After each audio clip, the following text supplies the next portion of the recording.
Good evening and welcome to Washington Terrace, the site of the football game tonight between the Skyview Bobcats and the Bonneville Lakers, as the Bobcats 1-0 on the season, visiting the Bonneville Lakers here on the road, who are 0-1. They lost to Ridgeline last week.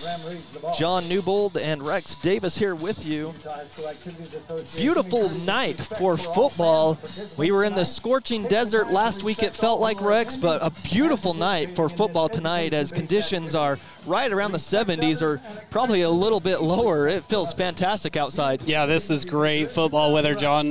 We were discussing before the game, it's almost better than football weather, right? It's not that cold, crisp air, but it's perfect weather out here. And last week we were just absolutely sweating in the press box there at Skyview, so we will definitely take this, even though we're sitting outside broadcasting this game here in the stands. We'll still definitely take this. It is a great night. The Bobcats coming in 1-0 as they defeated last week Harriman 21-10, a pretty convincing win over the 6A Harriman Mustangs at home. Yeah, and Skyview definitely made mistakes in that game.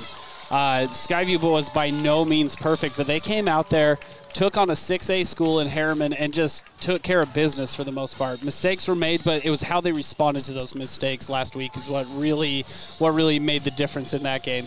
Well, both teams are on the field. We're not going to take a break. We're going to go right to the coach's interview. I had some time to talk to Coach Chris Howell before the team got ready to roll and got some warm-ups in, and we'll listen to that right now and hear his thoughts on this game tonight. Week 2 of the high school football season, Skyview off to a 1-0 start. We're here in the pregame talking to Coach Howell. And Coach, you got that victory last week over a good Harriman team, a tough Harriman team. After watching film, what did you think about your Bobcats? It wasn't perfect, but what did you feel? Well, yeah, you said it right there. We made a ton of mistakes and definitely a lot of room for improvement, but I was super impressed and super proud with how hard our kids played. You know, we were physically overmatched. I mean, they were big, strong, physical guys, but I felt like our will was better than theirs. You know, I thought our kids played extremely hard and found a way to get it out. Well, last year you got the victory over these guys. By the score, it looked easy, but like I remember in postgame last week, you mentioned that the score didn't reflect how close this game was. Yeah. And looking back at the box score, it kind of seemed like the reason you guys won was because of turnovers. But what do you see from this Bonneville team, because they did lose their quarterback? Yeah, they're a really good, scrappy bunch as well. I'm really impressed. I love their scheme. They do some really good things offensively and defensively. They put a ton of pressure on you. They're really going to put a lot of pressure on our offensive line to make good decisions and be in the right spot. So I'm interested to see how that goes. They also have some really good skill guys. They have a kid that 14's committed to Oregon State. He's a big, strong, good-looking kid, and so I love their running back, big, strong kid. And so we're going to have to play well. We're going to have to tackle well. We're going to have to, play with great effort, just like we did last week, and hopefully we're able to do that and help us be successful. Well, just talking about those things to go off of that, a couple of keys you mentioned tackling there defensively. What are a couple other keys that you can focus in on? We always, as always, we have to take care of the ball, protect the ball on offense, and then, we thrive when we create turnovers, and so we've got to win the turnover battle. But I also think we have to be really good on the perimeter tonight. I think they're going to go after our corners, and so I'm excited to see how those kids respond to that challenge and how as a team defensively we respond to that challenge. All right, Coach, we'll talk to you after the game. Thanks for your time. Thank you. Again, that was Coach Chris Howell. Had the chance to talk to him before the game. Both teams' captains are meeting at midfield with the coin toss. But, Rex, these are two programs that are familiar with each other. Their first game that they played was back on October 6th of 1965. Skyview won that matchup 12-7.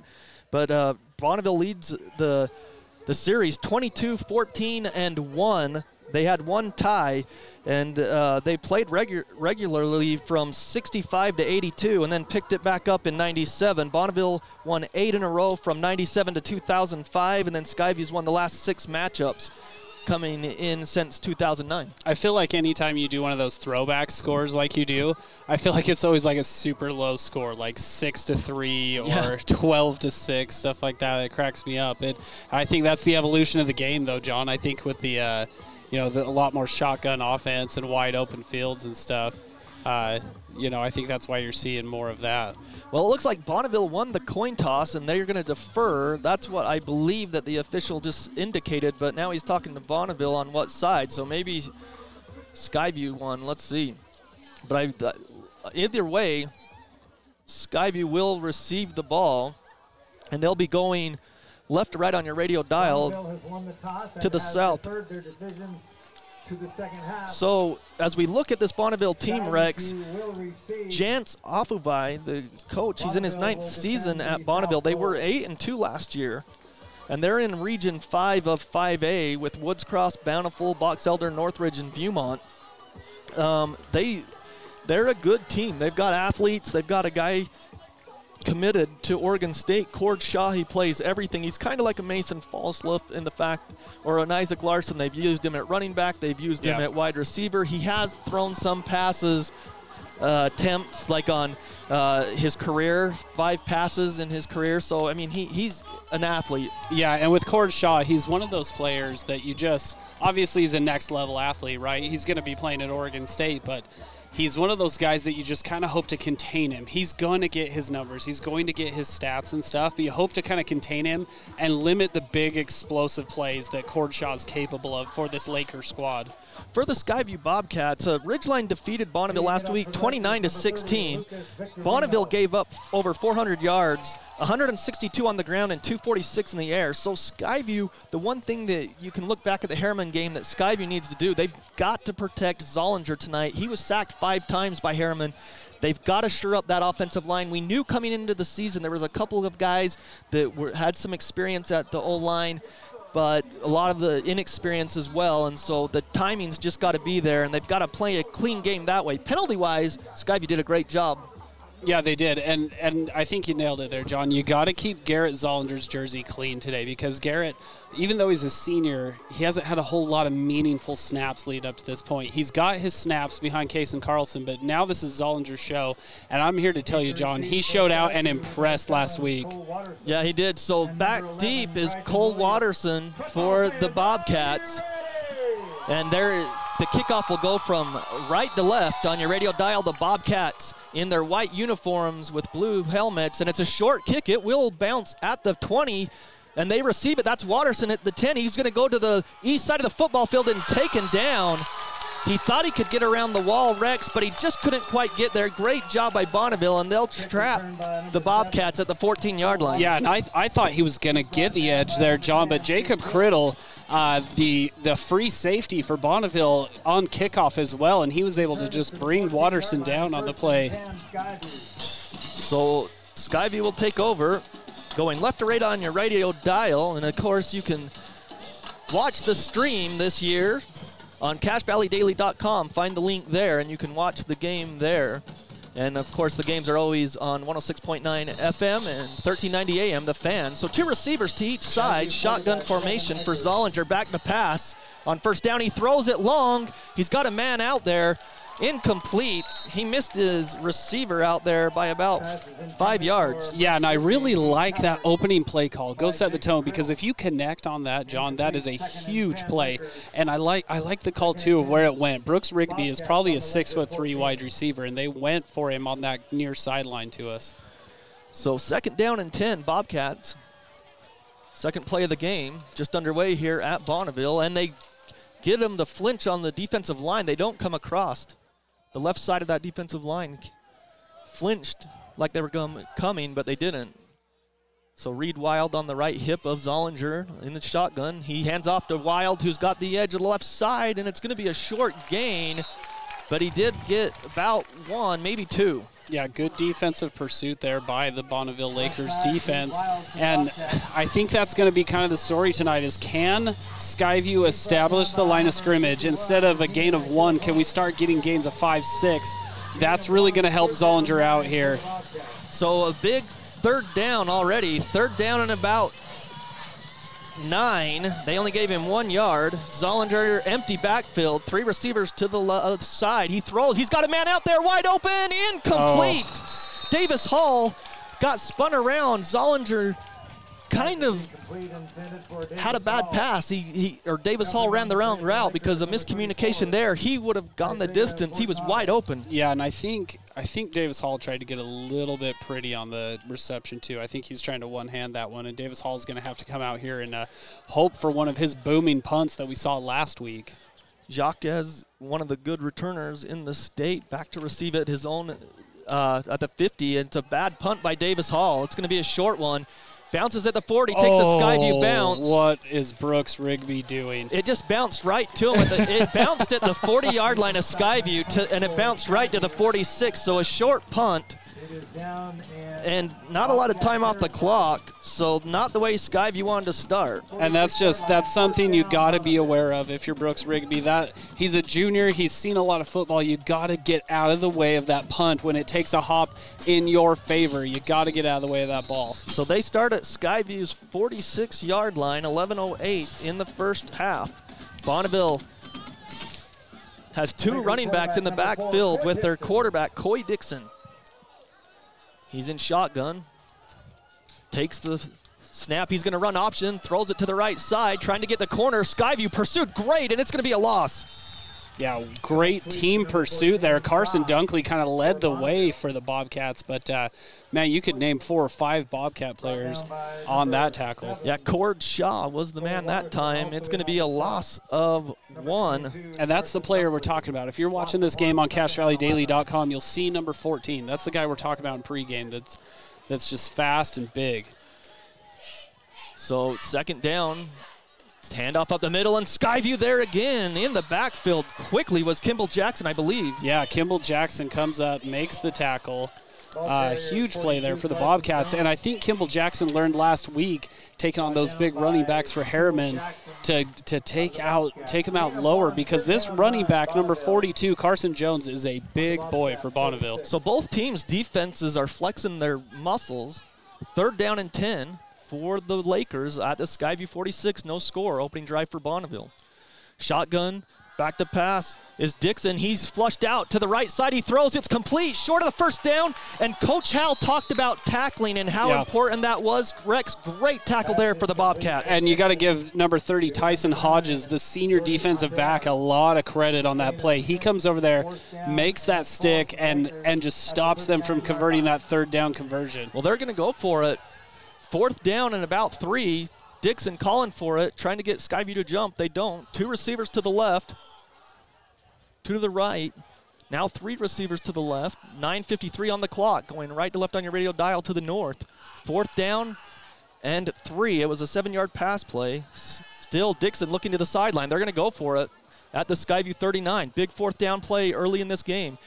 In motion is the running back. Empty backfield for Dixon. He's back to pass. It's flushed. There's a penalty marker in the backfield. He's got the first down and much more, but it's got to be coming back. I think it's a holding call over on the right side of the line, John. We'll wait and see what the officials say here. Illegal motion. So 2 men in motion in the backfield, and so that fourth down would have been enough for the first down, but the head referee threw his flag in the backfield, and it will come back, and so it'll be 4th and long, and they'll have to punt this one now on that 5-yard penalty. Yeah, that kind of reminded me of the offense Logan used to run, where they would just open everything wide open, and then their quarterback would take off and usually convert there. And see, Dixon couldn't find anyone open, so it was good defense, but a better scrambler by Dixon to get the first down, but it's all for naught because of the penalty. So 4th and 8, they'll be punting from their own 44-yard line. I can't see it. Watterson, I think, is inside his 10. That's Davis Hall, actually. The punt is away. It's off his foot on the left side and takes a great bounce by Bonneville and will go out of bounds at about the 6-yard line. That looked like it was going to go out at the 15, but it hit and it, took a wedge right back inside of the field on the hash. Absolutely, and that is a great punt by Carson Jones. He's a big, strong running back, but flexing that leg as well, punting the ball down there. Didn't even need anybody to down it for him. Now let's see how Skyview responds after the 3-and-out on the first possession. Yeah, 9:15 on the clock, no score. Each team's had the ball once. This is Skyview's second possession at their own 7. They started at their own 14 the first time, so they've had terrible field position to start this ball game. So Zollinger in shotgun with the running back on his left hip. He's going to fake the handoff, throws on a slant pattern, nearly picked off. Great job. I think that was Shaw. Yeah, it's Shaw that jumped that route. Geez, that was nearly picked off on the slant route. He read it perfectly from his position at DB and just came in. And Zollinger had a lot of mustard on that ball, but he kind of looked his receiver down on the play, John. He was kind of looking left the whole time. And Shaw's way too athletic for you to stare down the receiver. Ball is on the right hash, 2 receivers to each side. They draw Bonneville offside with the hard count. So they flinched the first possession, and it almost came across. And this time, they do come across, and it will be an offside. So Skyview will have a short 2nd and 5 coming up. Yeah, and that's kind of Skyview's bread and butter, isn't it, John? Getting free 5 yards any chance they can get. Well, the way both teams have started defensively, you got to take anything you can get at this point. So 2nd down and 5 yards from the 12 now. Reed Wild in the backfield. On the right hip is Zollinger in shotgun on 2nd and 5. Zollinger passes, quick little route, and it's caught. Cord Shaw on the tackle. Quick pass to Jackson Foster, I believe. Yeah, Jackson Foster ran a nice little comeback route there right in the middle of the field, and Zollinger put that on him right at the perfect time. Right as he turned his head around, the ball was there. 3rd and 1 Bobcats. So 4-yard pass brings up 3rd and 1 for the Bobcats. They line up. Zollinger in shotgun. Takes the snap, handoff up the middle, and he's met right at the line of scrimmage and taken back. What a play by number 51, Hukina Kylie Pony. Man, he just fired right off the ball there and met Wild. Yeah, great play there defensively on 3rd and short, no gain, and so it will be 4th and 1 for the Bobcats, and they'll have to punt it away. Davis is lined up at his own goal line to punt this away. Cordshaw and Jacques go out to receive this punt at midfield. The punt is away, and it's a better punt by Davis Hall. Jacques calls for the fair catch at his own 45. He had a 50-yard kickoff return against Ridgeline last week for a touchdown. This one is a better punt for Skyview. Yeah, and I don't think we're real surprised, either one of us, John, to see Bonneville coming out here and fighting Skyview the way they are, because they started real good against Ridgeline. Ridgeline just ended up being a little bit too much for him down the line, but man, Bonneville came out and gave Ridgeline everything they could handle, so we kind of anticipated that for Skyview as well. 7:52 in the opening quarter, no score, 2nd possession for Bonneville. The Bobcats have gone 3-and-out both times. Bonneville went for it on 4th down, but a penalty caused them to punt it away. So they're at their own 45, 1st down for Coy Dixon, the quarterback. He's got a bunch formation, 3 receivers on the right side. He's got a running back on his right hip. Calls for the snap, he's got it. Now he's gonna run a quarterback draw, runs to that right side where he had more of the blockers because it was a tight formation in that bunch formation. He gains about 2 or 3.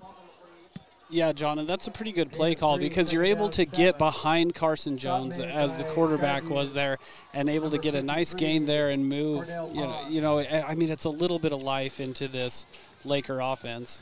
3-yard rush for Dixon. Brings up 2nd down and 7. Cordell Pond on the tackle. 3 receivers to the right, 2 to the left, so an empty backfield for Dixon. He's in shotgun. At his own 48, 2nd down, he bobbles the snap, and then he lets it fly. He gets absolutely destroyed in the backfield by the Bobcats. Was that Pond again? It's that's 53. That's Carter Andrews. Sorry, not Carter Andrews. Cordell Pond. Cordell Pond, back-to-back plays, and that time he buried Dixon. But Dixon, his timing was off because he bobbled the snap.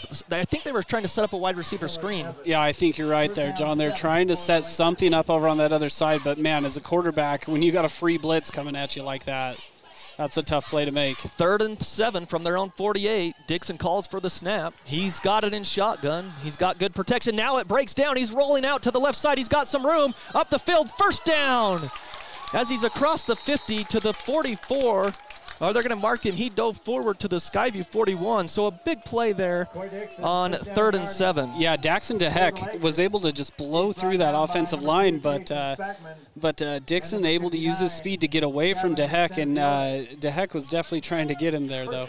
Well, you can already see that Coy Dixon, the quarterback, is a good rusher for the Bonneville Lakers. 2 receivers to the right, 1 to the left. He's got 2 running backs on each side of his hip in shotgun on first down. He's going to hand it off to Cord Shaw going right side. Skyview, great pursuit, Whoa. Big loss back to the 49. Davis Hall, what a play. They tried to stretch it out. They couldn't get the corner. Davis Hall from his safety position comes up, makes the tackle behind the line. A big loss from the 41 back to the 49, a loss of 8.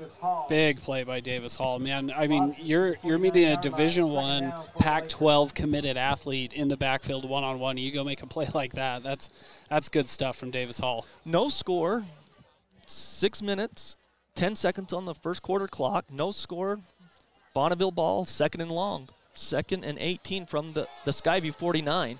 Dixon goes empty backfield, sends Jones in motion. He's back there. He's back to pass. It breaks down. Now he's got to throw it late, and it's a great job by Davis. Oh, no, that's not Davis Hall that time. That's Britton Williams. The DB came up, made the tackle for another loss.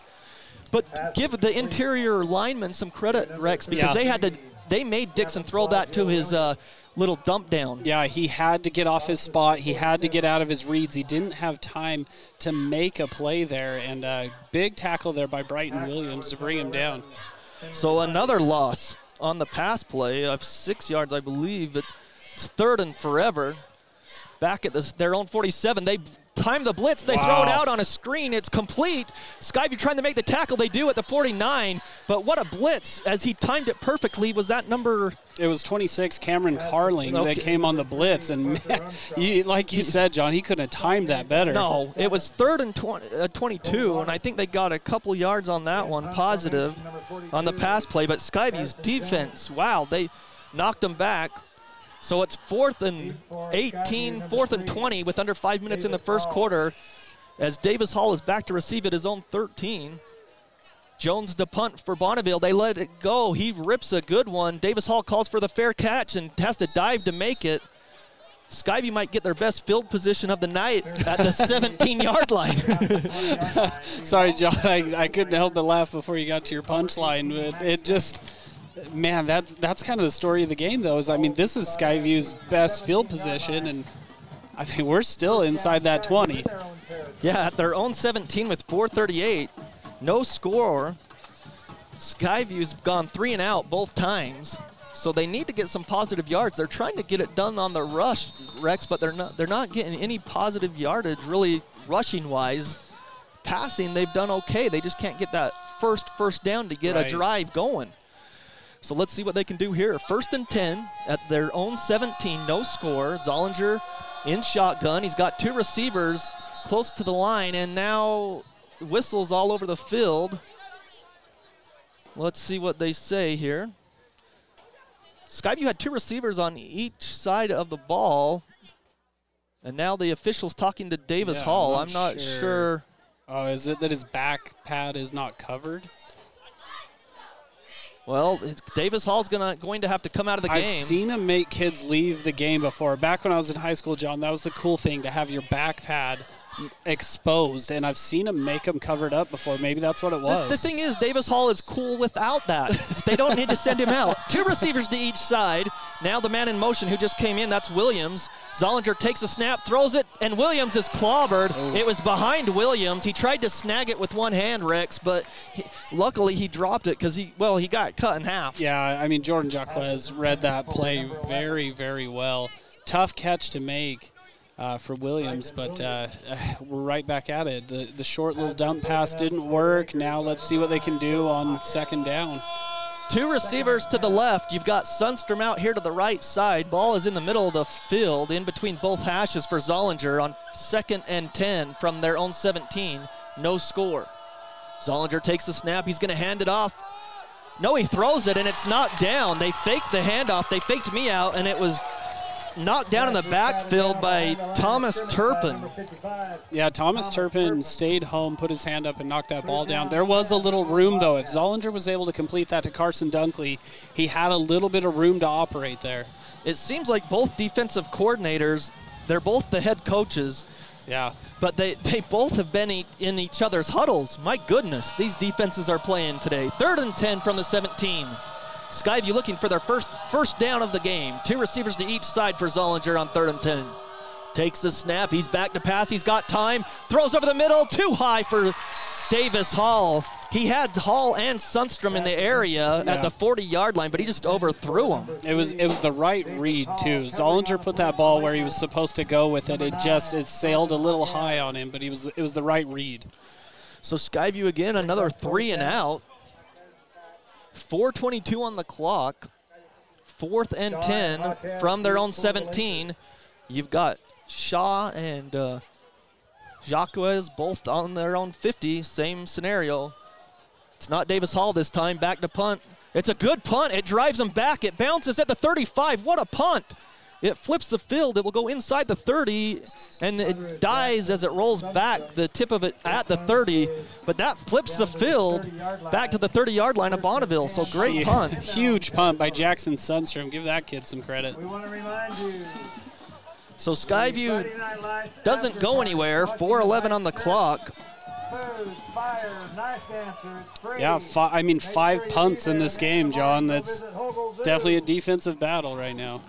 Well, the Skyview Bobcats trying to get something going, but defensively they played great.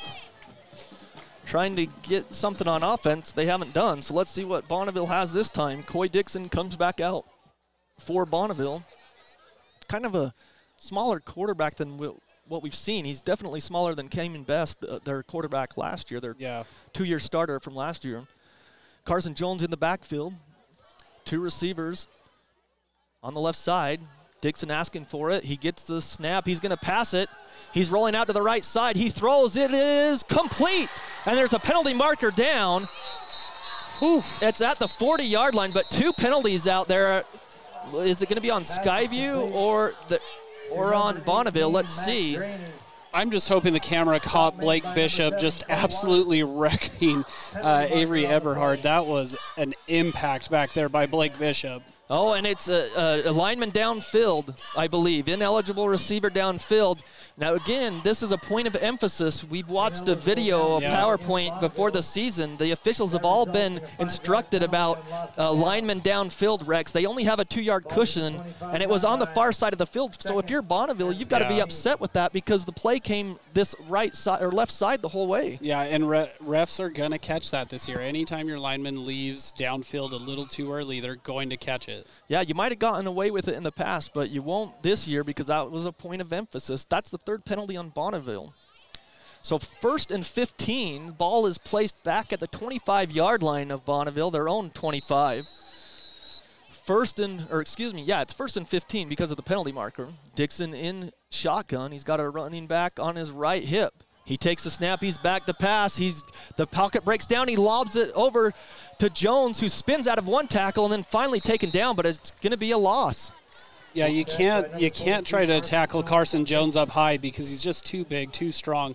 But Reed Wild ends up coming in there and finishing that thing off on the far sideline. So a loss of 2 yards on the pass play.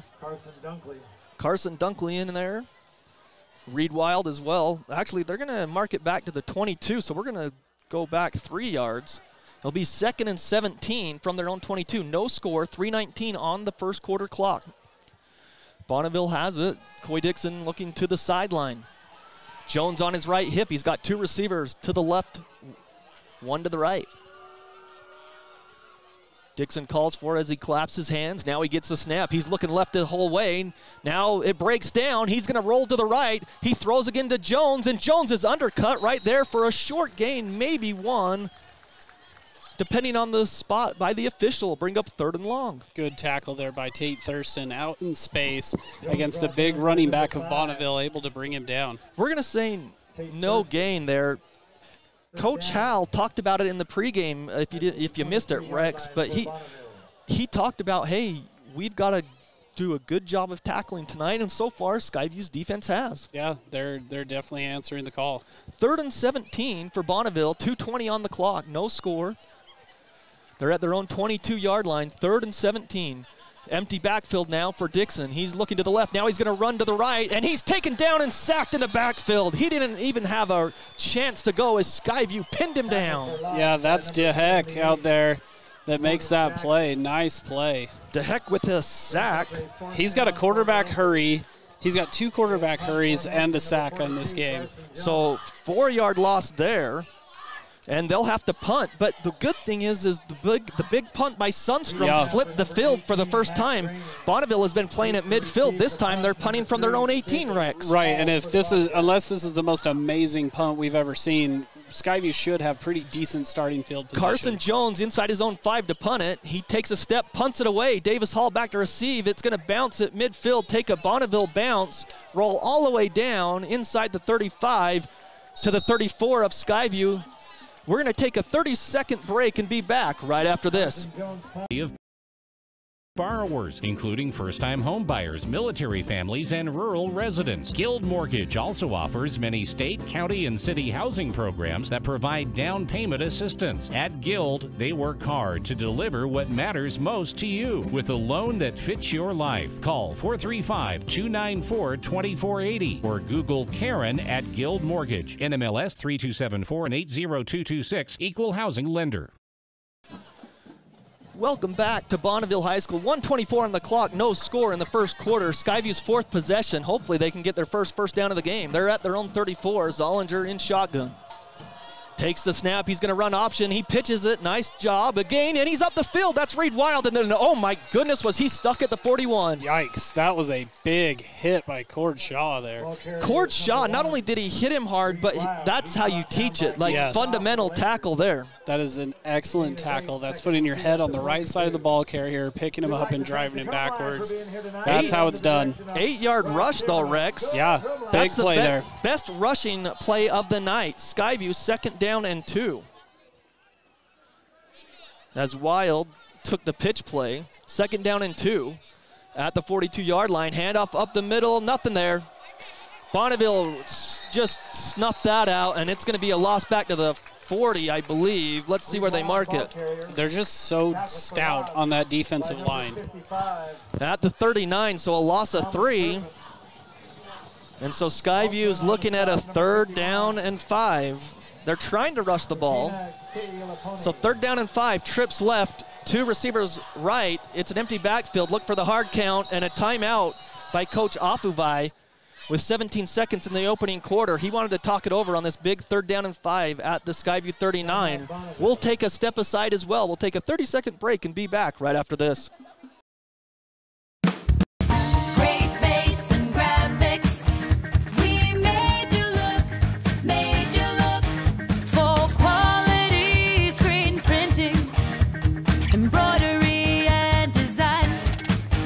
What's important to you is important to us. We love what we do and it shows every time. Great base and graphics. We made you look, made you look. We've got a couple of score updates as we welcome you back here to Bonneville. No score, big 3rd down here. We'll try to get to those as when we can. 17 seconds in the first quarter, 3rd and 5 from the Skyview 39 after the timeout. Skyview looking for their first down of the game. 3 receivers to the left, 1 to the right. Running back on Zollinger's left hip. They take the snap. Zollinger back to pass. He's going to run up the middle. He's got the first down. No, he's right by it. I think they're going to give it to him as he got tackled forward. I think he's got it by the nose of the football. They do get their first down of the game. Wow. Zollinger tucked it. That should end the first quarter. They put the end of that football right at the 45, so he needed 5, he got 6. Yeah, nice run there by Zollinger, and I think that's the first down of the entire game, John.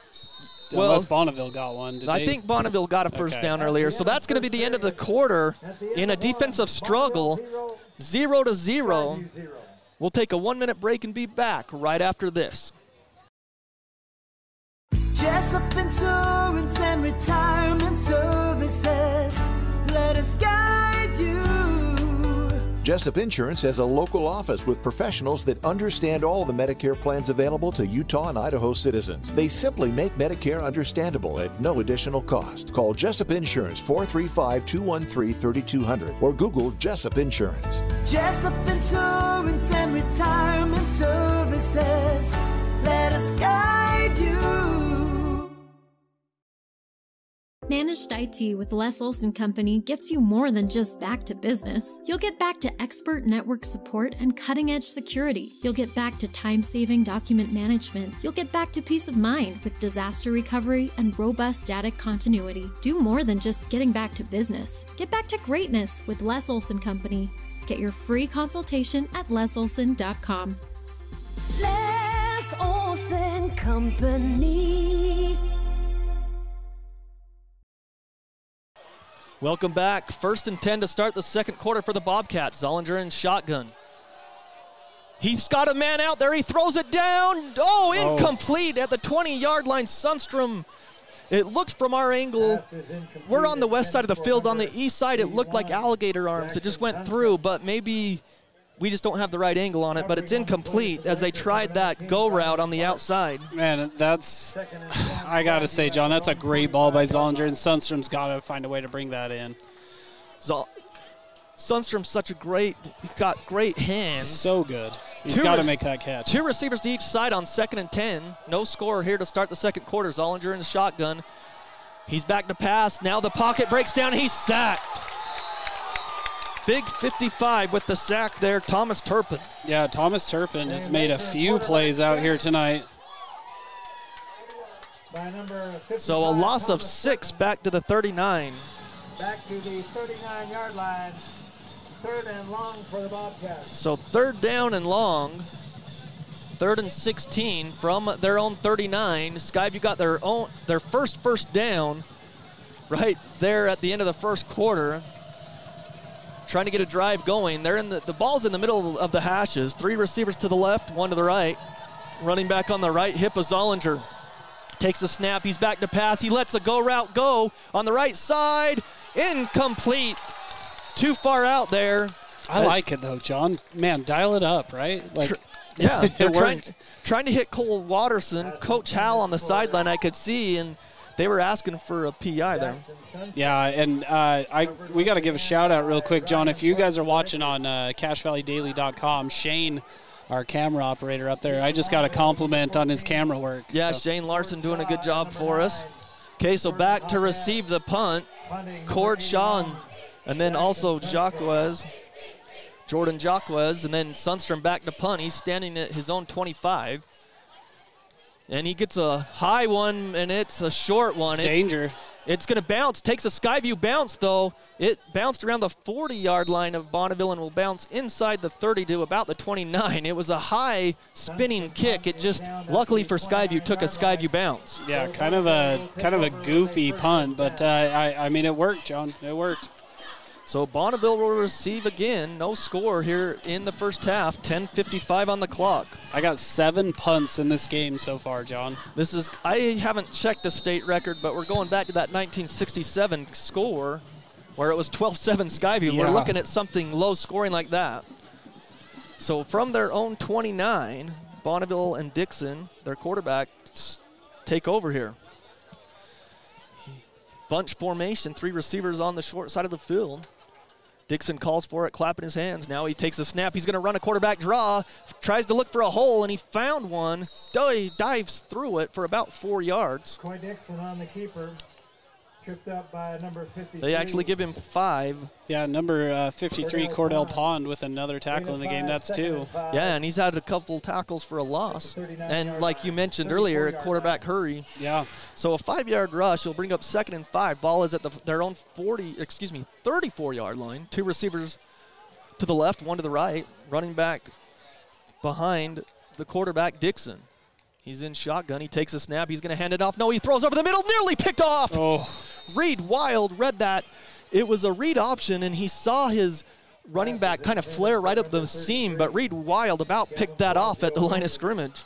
And that's a great play by the middle linebacker, Reed Wild. That's all that experience he has, John. He's played a lot of football up here at Skyview, and he's seen passes across the middle before. 10-17 on the clock in the first half. No score. 3rd down and 5 for Bonneville at their own 34. Defensive struggle here in this game. 2 receivers to the left, 1 to the right for Bonneville. Now Dixon looks to the sidelines. Now he spreads it out. 2 receivers to each side now.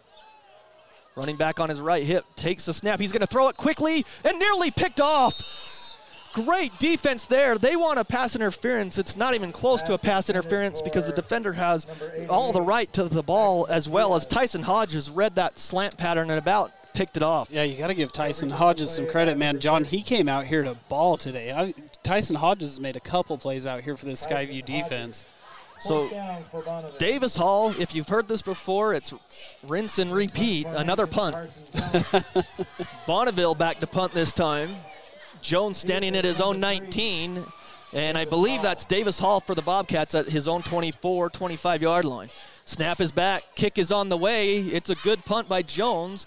Will bounce at the 25, and Davis Hall runs to the right side. He breaks the edge. He's to the 35, the 40, up the sideline. We'll see where he stepped out, and a late flag comes flying in. Yeah, they're going to get Cole Watterson for a block on that far sideline over there. He just decleated number 77 for Bonneville. A blindside block. Yeah. Trevin Cardall just, he got, I mean, Watterson's much, much smaller, but 77 he got rocked on that one. And that was kind of after the play. It didn't need to happen. And that's the downfall, John, is it was as the ball carrier's going down. It really wasn't necessary. So the punt will change the possession. Skyview had the ball up to the 40, but they're going to call helmet to helmet is what they called, or a blindside block. Helmet to helmet. So it'll be 1st down and 10 for Skyview, but I think they'll take 15 off of the 40. Yeah, I think back to the right. 25 because it's a personal foul, and I believe that's Skyview's first penalty of the game. So the good field position they had at the 40 will take them back to the 25. That hurts. Yeah, and they finally get kind of an explosive play due to the Bobcats, and it got negated for a silly mistake. Yeah, bad penalty by Skyview there, their first one of the game. They only had about 3 or 4 last game. 10:02 on the clock, no score. Zollinger back to pass. He throws it to complete to Wild, who's got the edge, and he breaks through 1 tackle. Oh, that should be a late hit. That was definitely a late hit, but no penalty, so it's not. Reed Wild took it up to the 32. Is where they mark it. And that's so good, John. Okay, we finally had a 1st down where we had some good yardage on the play, right? So now let's see if Skyview's able to get a 1st down. Cord Shaw fought off a block to make the tackle. 9.5 left in the first half, no scores. Ollinger in shotgun on 2nd down and 4. We'll call it 3, 2nd and 3. Ball is placed at the 22-yard line, or 32-yard line of Skyview. Zollinger calls for the snap. He's going to hand it off. No, he's going to keep it up the middle, and he's got the 1st down and much more. He's still on his feet near midfield. They're going to mark him down at the 46-yard line on the read option as he faked it to Wild to go to the edge, and then he just busted it up the middle for a 1st down. Yeah, big run by Garrett Zollinger. That was the right read because, John, you and I both thought he was handing that thing off. He wisely kept it and ran up the middle there to convert the 1st down, and now Zollinger's coming off the field. Well, Zollinger got 14 yards for the 1st down, but he comes off the field like you mentioned. Who came in for him? Is this just a Wildcat with Cole Watterson? Going Wildcat now. Wildcat with Cole Watterson goes snap. clear over his head, and he covered it up. He's already defenseless, right. and the referee's warning Bonneville right there. He should have just thrown the flag because his knee was down. The ball goes all the way back to the 27-yard line. The official is really having a talking to. But throw the flag. Yeah, just throw it. He's doing a good job in educating, but you got to protect the kid as well. So from the 46 to the 27, it's a loss of 19 as they try to go Wildcat with Watterson. As the snap went over his head. That's a different wrinkle, too, John. We haven't seen that this year. Zollinger back in, so 2nd and long. Zollinger back to pass. He's got time. He throws. He's got a man out there. Complete. What a catch. Did he hold on? He did. Bryton Williams. Wow, what a catch by Brian Williams. He had a guy all over him, and a big play to the 49. Man, that was amazing, John, to go high point the ball like he just did. And look at this hurry up now. So they're going to try to draw him off sides, I'm sure, on the big gain on the pass play. So 5th play of the drive coming up, 8:08 on the clock, 3rd and 7 for Skyview at the 49-yard line. Zollinger shotgun, no score, takes the snap, fakes the pass, and he gets bowled under, and that should be a caller. He's got him, but a tackle by Thomas Turpin again. We've called Thomas Turpin's name a lot tonight. Thomas Turpin is the MVP for the Bonneville Lakers here today. And number 55, Thomas Turpin. 1 yard loss on the rush by Zollinger brings up 4th down back to the 48-yard line. Well, John, we got a score update brought to you by ARS, your first choice in flood service, fire restoration, storm damage. Wasatch 7, Mountain Crest 3. So back to punt, back at the 32-yard line is the Bobcats, and it's a good snap. Sundstrom gets a great kick there. Bounces at the 22 and will take a Skyview bounce inside the 20, still rolling. And the coverage team, great job down at the 15-yard line. A great punt by Sundstrom. But when Skyview had some momentum wrecks, they go to the Wildcat and they snap it over Watterson, and those little mental mistakes can't happen if Skyview is going to come out victorious tonight. Yeah, and that's, I mean, you nailed it there, John. And Coach said we need to play a clean game. We need to tackle well in this game, and we also got to, he was thinking they were going to test the corners. Now, we haven't really seen the corners tested on a deep ball just yet, but I mean, so far Skyview's doing okay other than those mental mistakes that they're making. Well, they are attacking the edge a little bit though, like with their running plays. So. Yeah. So Absolutely. it's 1st and 10 at the 15, their own 15, 7:07. Dixon back to pass. Or he's in shotgun. I got a little ahead of myself. Sorry about that. 3 receivers to the right, 1 to the left. Clapping his hands for the snap. He's got the snap. He pitches it outside to Jones. Jones has got a crease to the edge, but Skyview tackled him quickly. The pursuit was good because there was a huge hole coming right at us on that west side of the football field, Rex. Yeah, and Blake Bishop comes off the edge there and goes and makes the tackle there, and that's a big tackle. 1 yard rush that time for Jones, the big running back. 2nd down and 9 at their own 16, 6:40 on the clock in the first half, no score. Defensive battle here in Bonneville. So 2nd down and 9. 2 receivers to the right, 1 to the left. Dixon in shotgun. He gets his high snap, but he snags it down. The pocket breaks down. He's still back to pass. He throws it complete to Jones, and he's forward for a 1st down.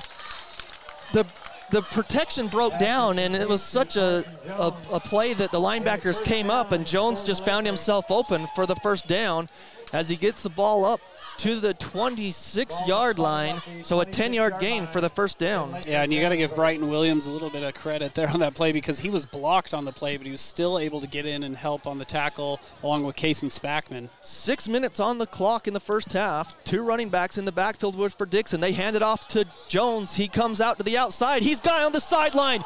Great move as he just kind of stutter-stepped around the defender of the Bobcats, and he gets clear upfield to the 42-yard line, and Bonneville's got something going for the first time tonight. Yeah, absolutely, John. Bonneville's starting to look like they are going to put together a really nice drive here. Things are starting to click for them. So 4th play of the drive coming up. No score, under 6 minutes in the half. Dixon in shotgun again. He's got 2 running backs in the backfield, 2 receivers on the left, 1 to the right, the wide side of the field. The ball's on the right hash. That wide side of the field is where the 2 receivers are. To the east. Fake the handoff up the middle is Dixon. He's got positive yardage, though. From the 42 up to the 46, a 4-yard rush. Nice tackle on the play there by Izzy Torres. He's able to get off the block and make the play. 5th play of the drive coming up for the Lakers. 5.5 on the clock in the first half. Dixon goes empty backfield. 3 receivers to the far side of the field. He takes the snap. Dixon looks into the short side. It's complete to Shaw, and he runs backwards. He had the first down, and then he ran back. Yeah, he was really close. Good catch, though. Good hands catch there by Shaw. Just trying to get it out to the edge there and unable to do so. 4-yard pass play brings up a 3rd and short at midfield. Ball is right. The tip of the ball is right at the 50-yard line. They need to get to the 48 of Skyview. 2 yards for a first down. It's 3rd and short. 3rd and 2 here for Bonneville with 4:54 on the first half clock. In motion is Shaw. Dixon calls for the snap. He's going to run this side. He's got a lot of blockers on that side. He's got the first down the sideline, and he's wrapped up and taken out, and a late flag.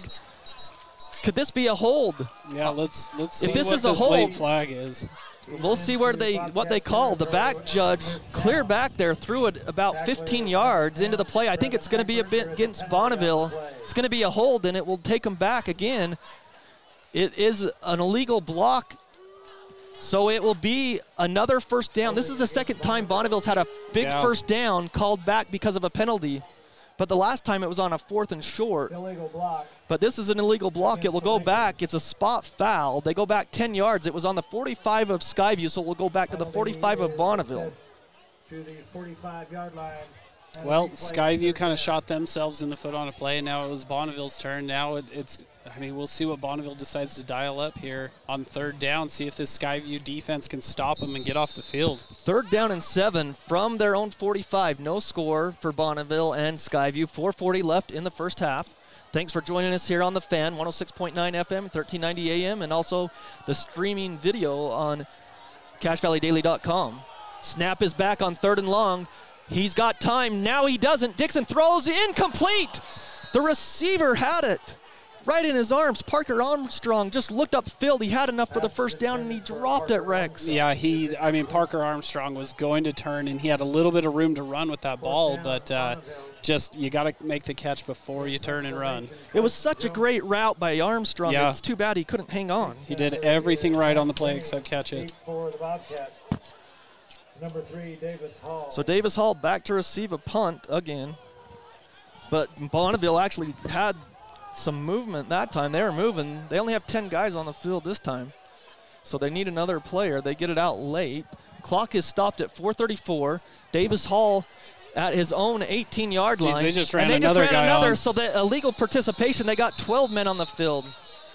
They ran someone on late, so another penalty on Bonneville. That helps Skyview. That will be a 5-yard, so we'll go back from the 45 back to the 40. As they only had 10 out there, we saw someone run on to the line, and then someone came darting out late. And that's as much on the coaching staff as it is on any players, because you know that kid got sent out on the field Yes, late. someone, or he heard his name or something. like, hey, get out there. So 4th and 12 now. Davis Hall scoots up a little bit to his own 28.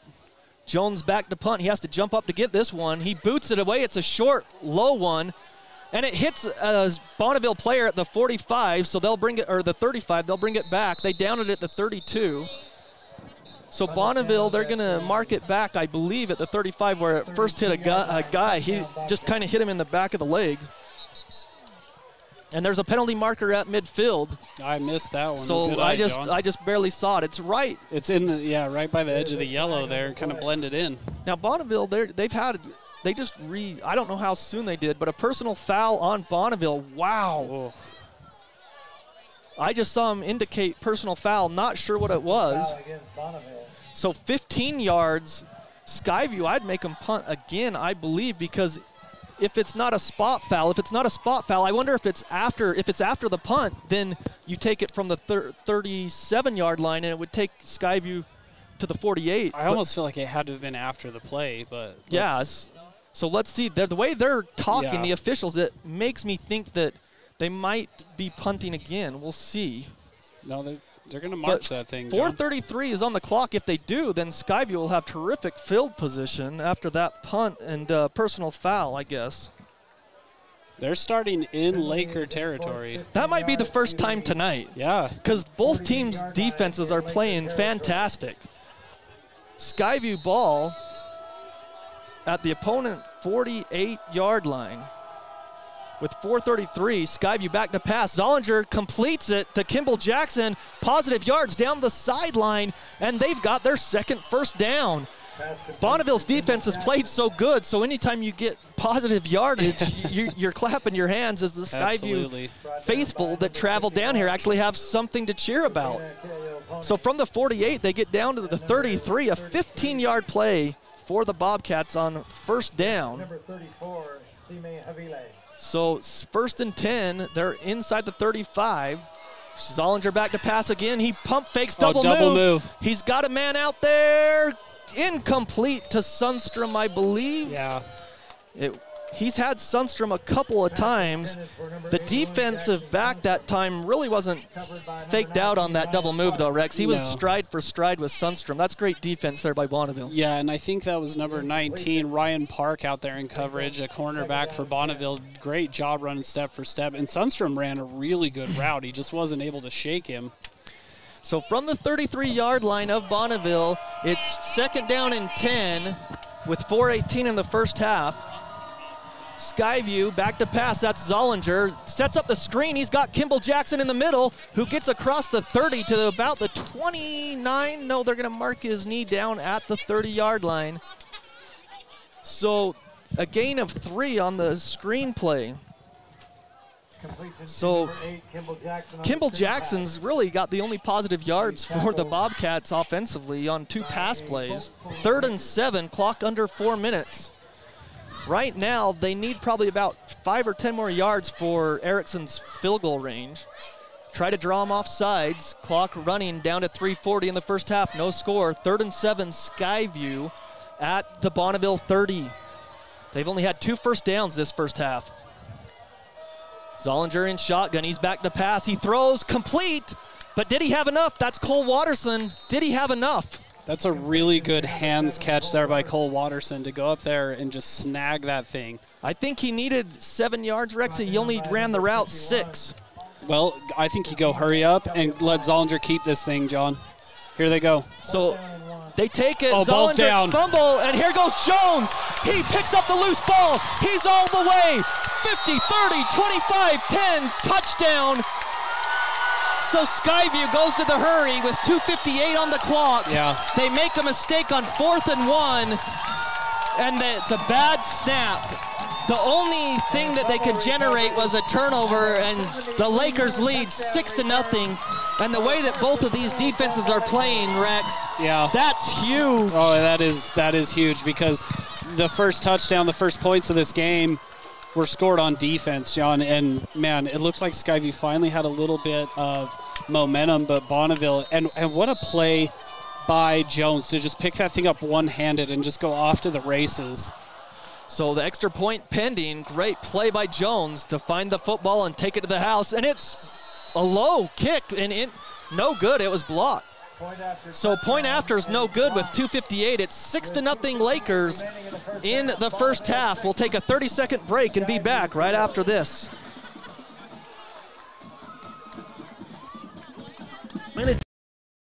It's important to make an impression. Call on the Logo Shop. They specialize in designing and customizing your logo onto t-shirts, golf shirts, jackets, and hats. Your logo will look great on name brand apparel from Nike, Travis Mathew, OGIO, North Face, Under Armour, and Carhartt. The Logo Shop can put your logo on literally thousands of items: pens, water bottles, mugs, travel accessories, outdoor gear like Yeti coolers. Call on the Logo Shop and check out the possibilities. The Logo Shop, the logo stuff, the Logo Shop.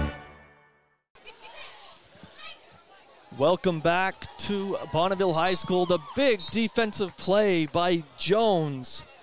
What a play. Skyview 4th and 1. They went to the hurry-up, Rex, and Zollinger went to go down under center to grab the snap, and the ball was just lying there on the field. That's all I saw. I think sometimes when you go to that hurry-up and want to do that quick quarterback sneak like that, John, you're just in such a rush that you kind of forget the elementary parts of the play. Yeah, that ball just was laying on the field. The whole line pushed. Zollinger went forward, but the ball went backwards. Carson Jones picked it up. The big man showed off his wheels, took it to the house. 6-0 Bonneville. They missed the PAT with 2:58 in the first half. So Victorino to kick. They missed the PAT last week as well against Ridgeline. Low line drive, bounces down. Skyview will have the return. He bobbles it, picks it up. Reed Wild went to his knee to pick it up, so it's down at the 18. That wasn't Reed Wild, I guess. No, that was Watterson. Okay. So Skyview will start at their own 18 with 2:56 and 3 timeouts. They got something moving a little bit there, but then they had the miscue there. Bonneville's defense has played lights out. Skyview's defense has played pretty well themselves, Rex. Yeah. So really until the last 5 minutes of this first half, we really didn't see either offense move the ball. Bonneville had some great movement, but then penalties knocked them backwards. So Skyview from their own 17, they trail 6-0 with 2:56 left in the half. 6-0 Bonneville, 2 receivers to each side. Zollinger in shotgun, he's back to pass. He lets it fly, incomplete. That's a defenseless receiver and no penalty, and there it comes. Good call. It took a while for it to happen, but that's a good call.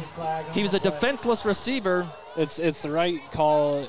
It just even came though the late. Bonneville faithful doesn't think so. It's just, I think the fact that he threw the flag so late kind of added to the tension there. Brighton Williams got lit up, the sophomore, and the coaching staff is saying that it's uncatchable. It doesn't matter if it's catchable. No, it does not matter.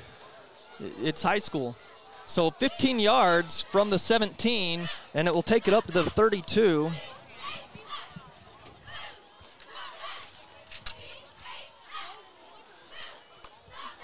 So Skyview will have the ball, 1st and 10, out at the 32-yard line now. Zollinger in shotgun, 3 receivers to the left. Zollinger's going to let it fly over the middle and way too high for his receiver Sundstrom as Zollinger ends up on his backside. 2nd and 10 coming up. Zollinger had to let that thing go, though, because that defensive line got through quick on the play, so Zollinger just had to chuck it. So 6-0 Bonneville, 2:46 left in the first half. They're at their own 33-yard line. Should be on the 32, not the 33. They got an extra yard out of that personal foul. Zollinger, 2 receivers to each side. Reed Wild on his left hip now. Back to pass on 2nd and 10. Back, still got time. He throws it. He's got a man out there. Davis Hall complete to the 20. Makes a move at the 15. Spins away, and he's going to score. He spun out of the tackle. And touchdown Skyview. Wow. With 2:28, I'll tell you what, Skyview struck back on that Davis Hall catch. A 70, so it's 68-yard TD pass play. What a play by Davis Hall, John. I mean, and good ball there, too, by Zollinger. What a way. This is what I love, John. This is what I love about Garrett Zollinger. Every time something bad happens, the kid fires right back and makes something positive happen immediately after. Offensive coordinator Brant Reese, too, dialed it up. And give the offensive line some credit. They've had their troubles tonight as well as on the season. So Automatic Erickson out for the extra point, the 5th, number 5 overall in the state history books on PATs in his career at 173. Kick is on the way, and it is good for 174 in his career. And it's 7-6 Skyview. Penalty after the play. Oh, penalty marker is down, so will this count? We'll keep it here to make sure with 2:26 on the clock. Let's make sure that extra point will count because there is a penalty marker. I don't know if it was after the play or so it will go on the kickoff. It looks like they're going to count it. Let's wait and see, though.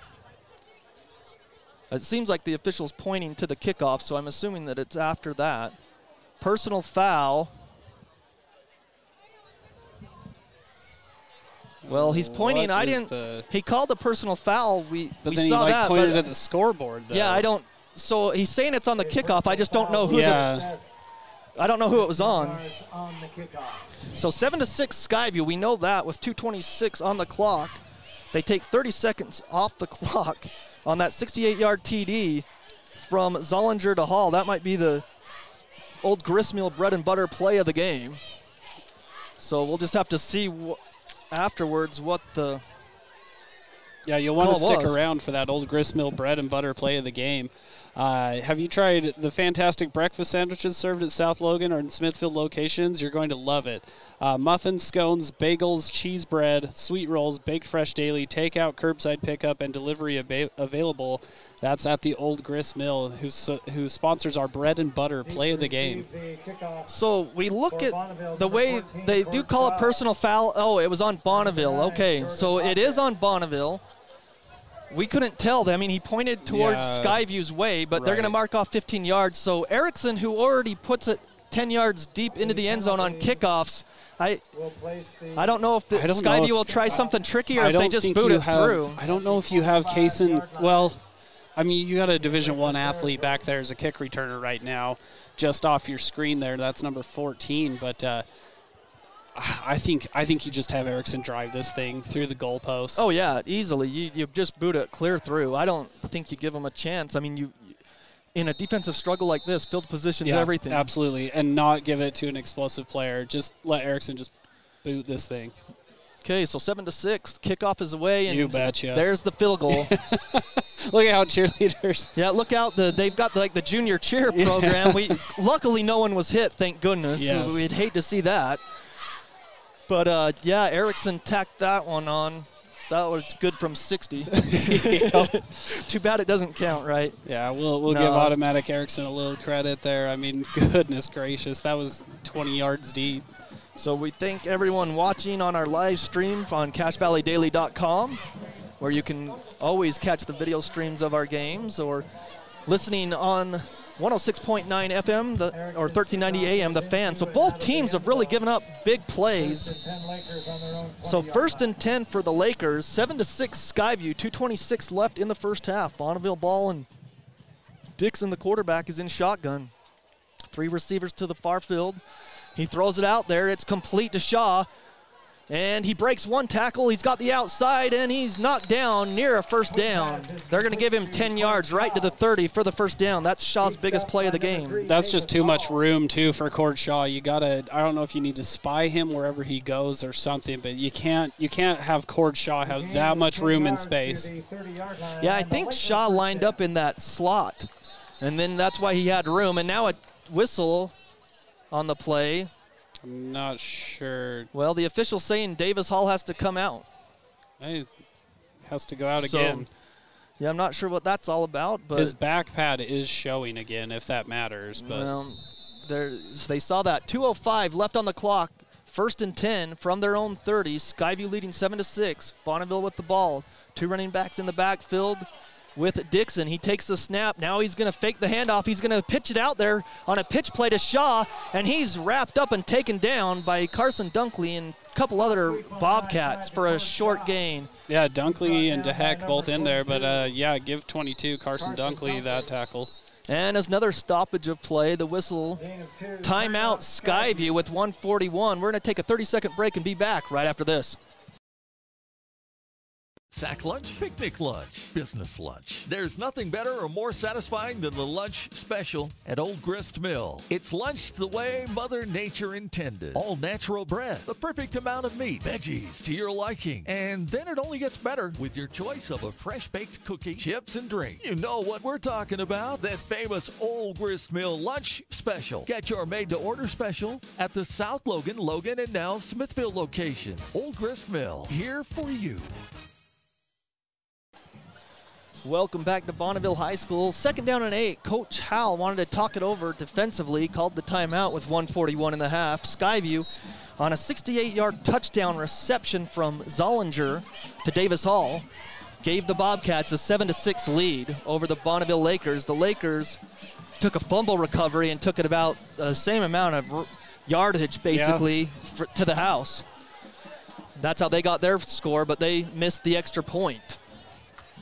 So 1:41, 2 timeouts for each team on the scoreboard. Couple receivers to each side. Dixon in the backfield, or in shotgun. He's got a running back in the backfield. He fakes the handoff. Got plenty of time, and now the pocket breaks down, and he's sacked. He's taken down in the backfield by 3 Bobcats, and another timeout by Skyview. Yeah, and I like these timeout calls that they're doing. The big sack there by Kimball Jackson.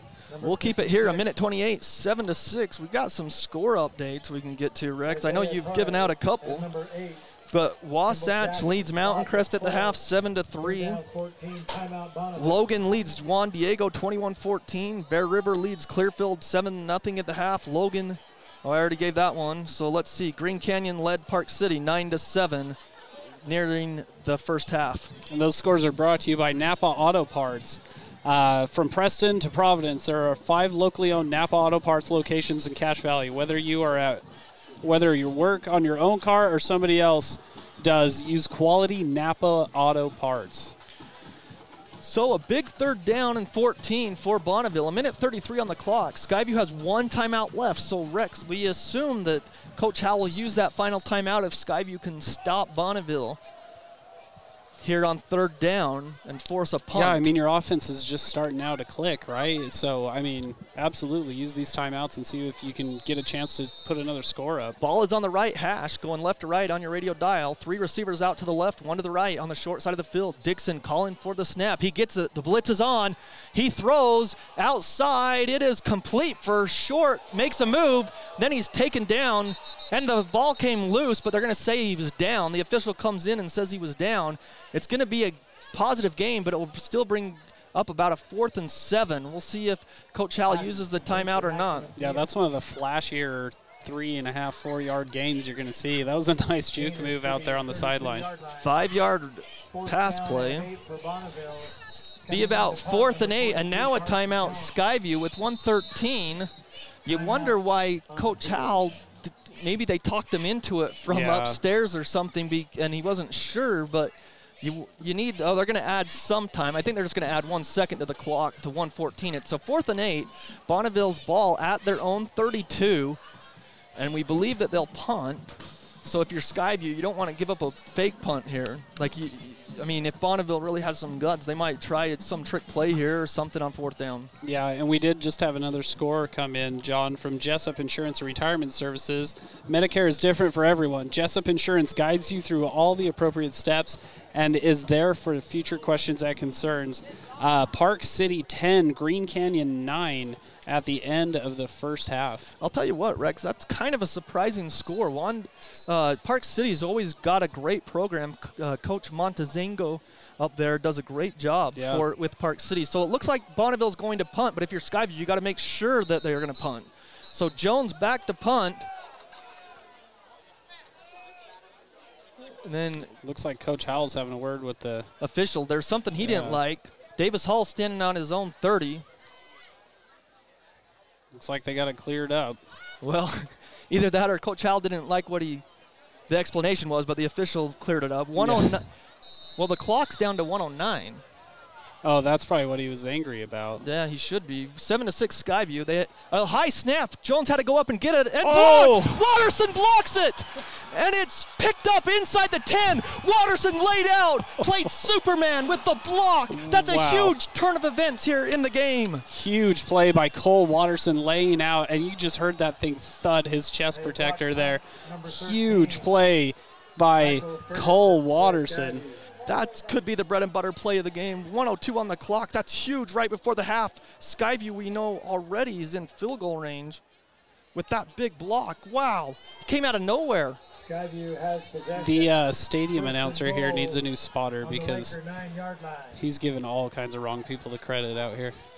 So huge play by Cole Watterson, though. At the 9-yard line of Bonneville, 1:02 on the clock. Skyview leads 7-6. Zollinger in shotgun. Fake the handoff. He's got the ball. Now he lets it fly and picked off. What a play.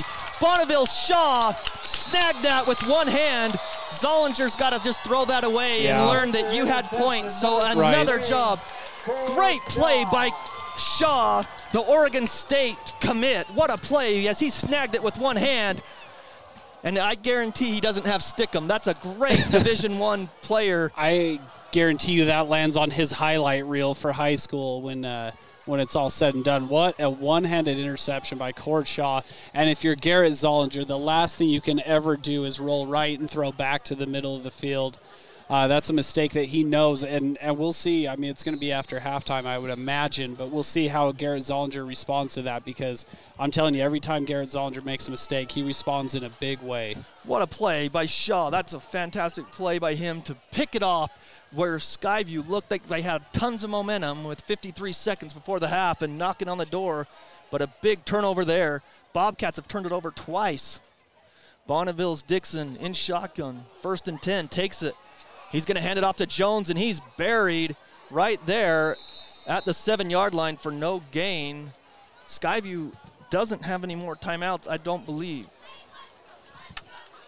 And give the whole defensive line for Skyview their credit on that tackle. That was just a great effort up front in the trenches by the Bobcats. Clock continues to run under 30 seconds. Skyview with a 1-point lead, 7-6. Kind of like that first matchup in 1965. That was a 12-7 score for a final for Skyview. Clock down to 15. Dixon calling for the snap. He takes it. He's going to throw. It's complete. He's got some blocking down the sideline, up the sideline for a gain, and they get out of bounds with 6 seconds. Armstrong with the catch. Some positive yards down that east sideline. Believe he got the first down to the 17-yard line, so a 10-yard gain. So down to 6 seconds. Skyview, of course, doesn't want to give up anything big here defensively. Can't let anything get over the top on you with 6 seconds. Jones plays deep back behind Dixon as running back. He takes it. Dixon's just going to kneel. It makes you wonder why you even ran the last play. Yeah, so the clock runs out as he downs it, and so at the end of the half, it's Skyview 7, Bonneville 6. We're going to step aside and take a 2 or 3 minute break, and when we come back, we'll have some first half thoughts, and we'll try to get you some score updates. That's all coming up next. Thanks for listening to 106.9 FM, 1390 AM, The Fan. Cash and Box Elder County McDonald's are proud to support local high school athletics and wish all the local teams the best of luck this season. Your local McDonald's is hiring. Work for McDonald's and let McDonald's work for you. Enjoy flexible hours, tuition reimbursement for continuing education, plus meals and other perks. Management positions are available. Apply at careers.mcdonalds.com today. That's careers.mcdonalds.com. Or apply in person. McDonald's and its franchisees are equal opportunity employers committed to a diverse and inclusive workforce. This is Judd with ARS Flood and Fire Cleanup. It's late at night, the weekend, or a holiday. You've just discovered your basement is flooded. Where are you going to find help right now? At ARS, we can take your call 24 hours a day, and when these disasters happen, we can have a flood team to your home within 30 minutes. We are also the insurance claim experts. When disaster overwhelms you, let ARS restore your peace of mind. Call 753-9600 or go to our website at arscleanup.com.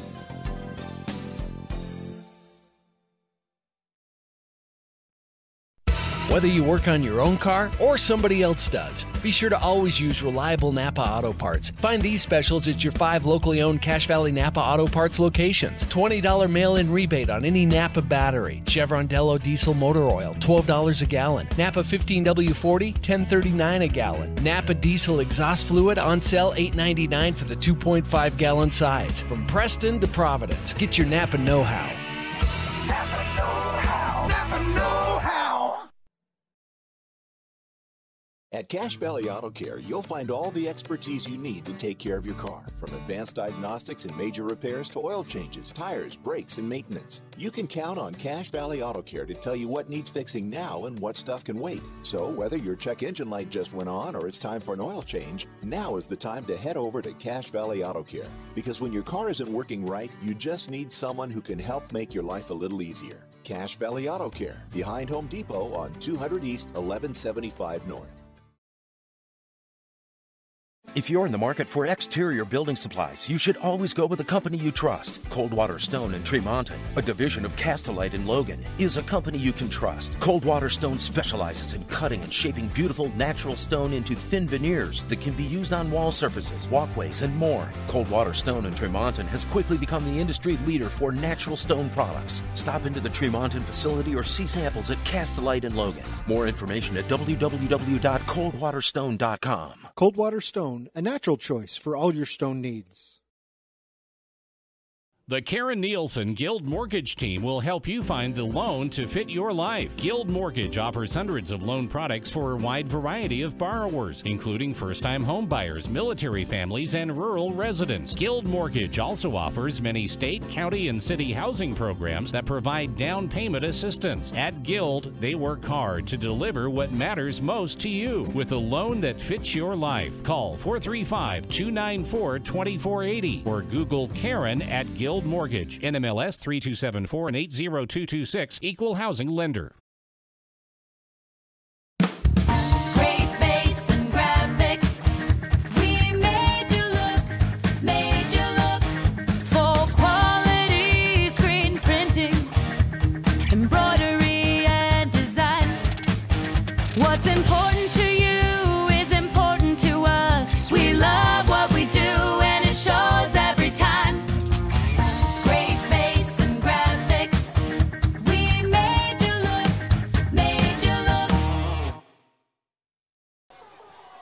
Welcome back to Bonneville High School. It's 7-6. Skyview with a 1-point lead here at the half, as it looks like it was the drill team or the cheerleaders for Bonneville. They've got their junior cheerleading or mini like cheer squad out there, or the drill team camp or whatever, and so it's always the best time. This is the best halftime in my opinion. Yeah, look at these little guys. If you're watching on CashValleyDaily.com, look at these little guys in the front. Doing an awesome job, and great job by Bonneville putting this halftime show together, and for their drill team or the cheerleaders, great job by them. But again, 7-6 Skyview. And looking at some of the fun facts, Rex, with the Skyview Bobcats, and it kind of leads into this game that we want to talk about.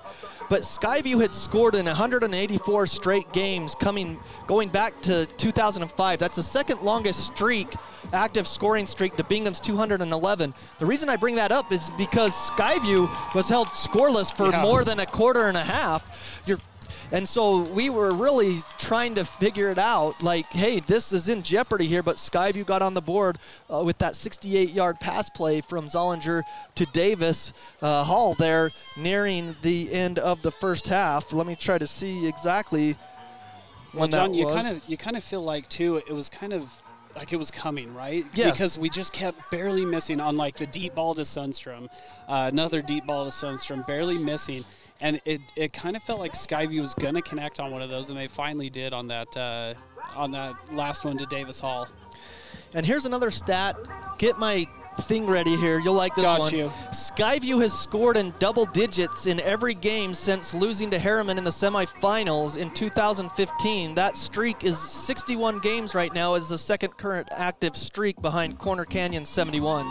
Wow, that's a fun fact with John Newbold. Thank you. So again, Skyview, that's the next streak we're looking at here. Skyview leads 7-6, but Rex, when you look at this game, one of the things I think if you're both coaching staffs going into the locker room, you're telling your team, guys, we should be up by a lot more. Yeah, and both teams. Either coach can be saying that, right? Exactly. Like the Bonneville coach can be saying, like, hey, guys, we should be stomping Skyview, and Coach Howell should be saying, hey, guys, we should be stomping Bonneville right now. Yeah. It's just a defensive battle. Both teams have showed up defensively, and that's how Bonneville got their one touchdown, was on the defensive side of the ball. Well, I'll tell you what, Bonneville, I think offensively has looked more crisp than the Skyview offense. Both defenses are playing very well tonight, but as you mentioned, it was a 4th and 1 for Skyview, Rex, and they tried to hurry up to the line. They were at the Bonneville 30 or near there, and as Zollinger went up under center, and you called it right before the play and said, hey, Skyview's going to do the hurry up and Zollinger's going to just push it forward.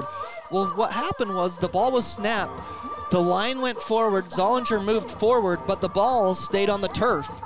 And the next thing you see is Jones, the big linebacker and running back, was off to the races. He picked it up with one hand like a loaf of bread, and then tucked it away at the 40, and he was off to the far side of the field on the east and went to the corner of the end zone. And Bonneville took the lead 6-0 at that point.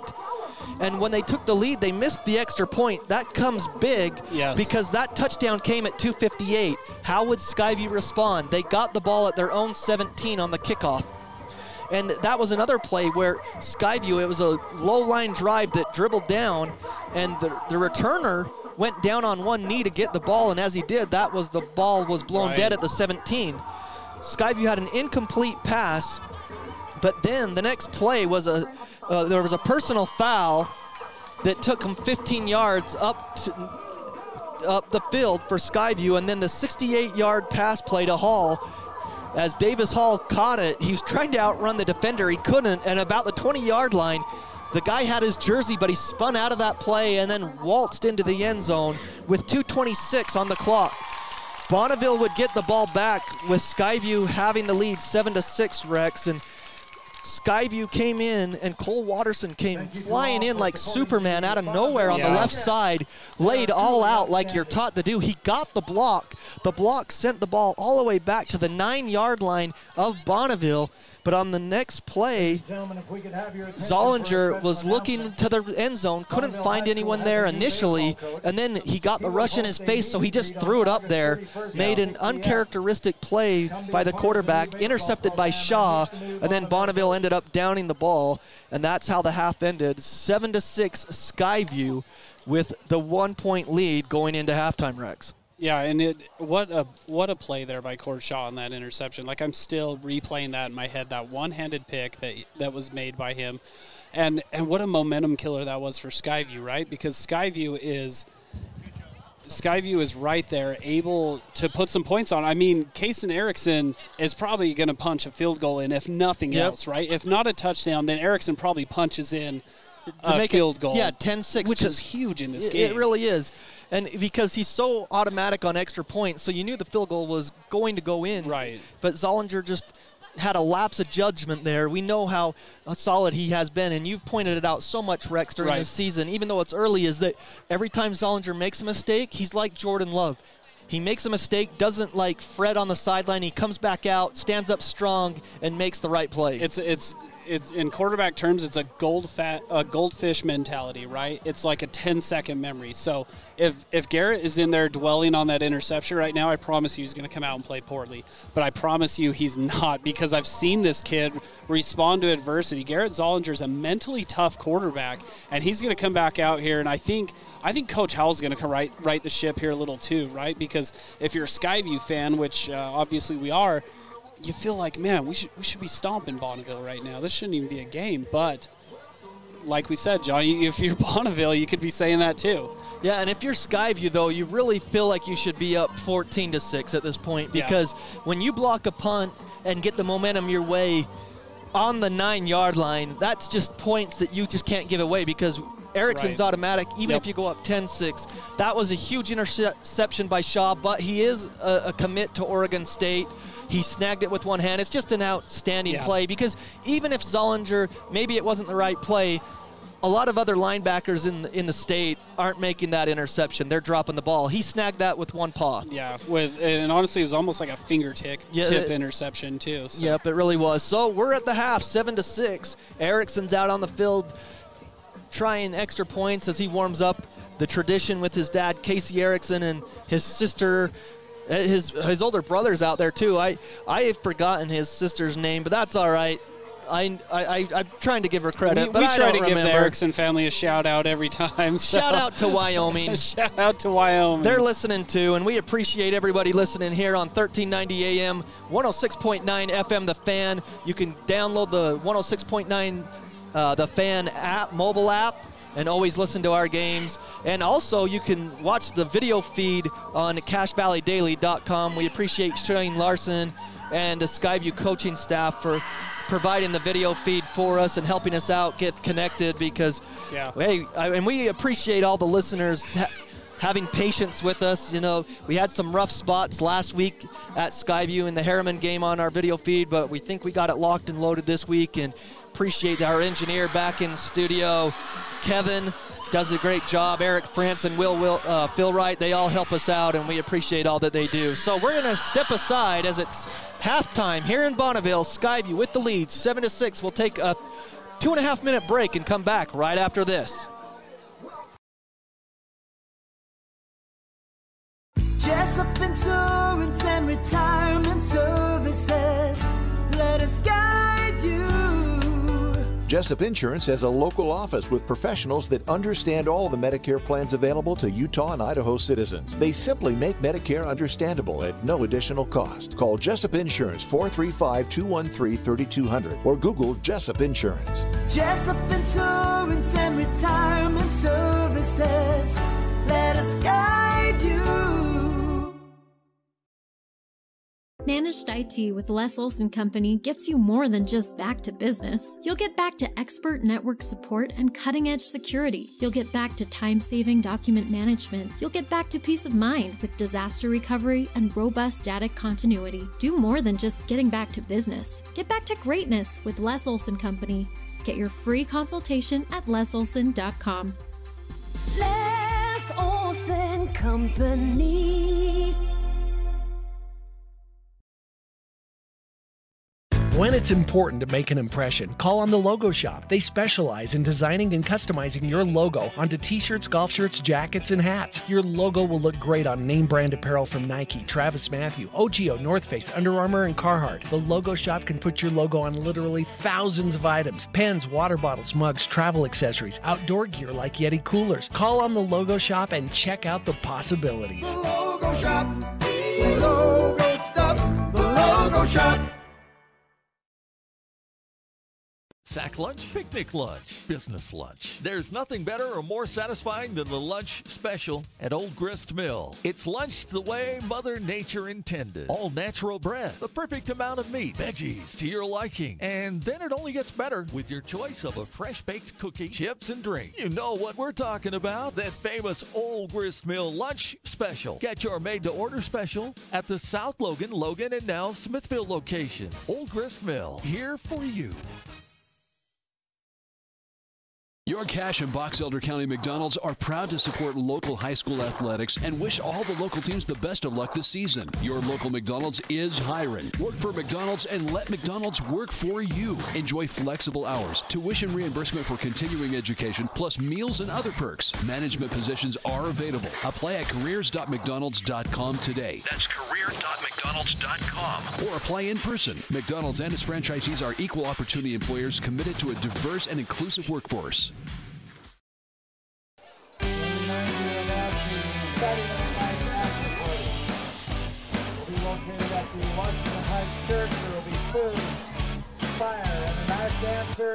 Welcome back to Bonneville High School. It's Skyview 7, Bonneville 6.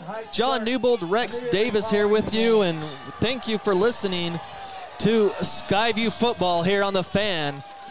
But a defensive battle in the first half, and really, if you're Skyview's defense, you've got to feel really good about yourself, Rex, because you haven't really given up too much field position. You haven't given up a touchdown or any points. It was because of your offense that kind of made the mistake and hurt you, but your defense has played well. You got to feel good about yourself. Well, I think you do, and I think offensively, too, minus the interception on the last possession, I mean, the Bobcats started looking like they were starting to string a few things together, right? Like they were just barely missing on some really big plays, and then they were able to connect on that one to Davis Hall. So I think offensively, too, minus the interception, minus the fumble, you have a little bit of momentum at least. Well, and I think part of it, too, is Skyview hasn't been able to get into a rhythm on offense. They only have 2 or 3 first downs in the first half. Yeah. The reason they haven't been able to, Rex, is because they have no rushing game whatsoever tonight at all. I think Zollinger's probably got to be their leading rusher in the first half. Yeah, and I think that's a testament to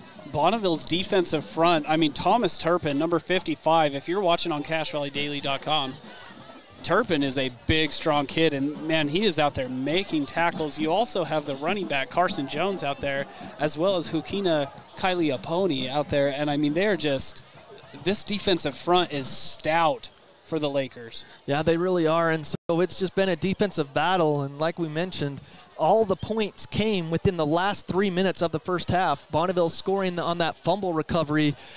When Skyview was driving at the Bonneville 30, they fumble on 4th and 1, and their big linebacker, Jones, he also plays running back, ran it to the house, and they missed the extra point, but that was with 2:26, I believe, or 2:53, and then Skyview turns around on the next possession, and they go quick strike with Davis Hall on a 68-yard touchdown strike from Zollinger to get the lead 7-6.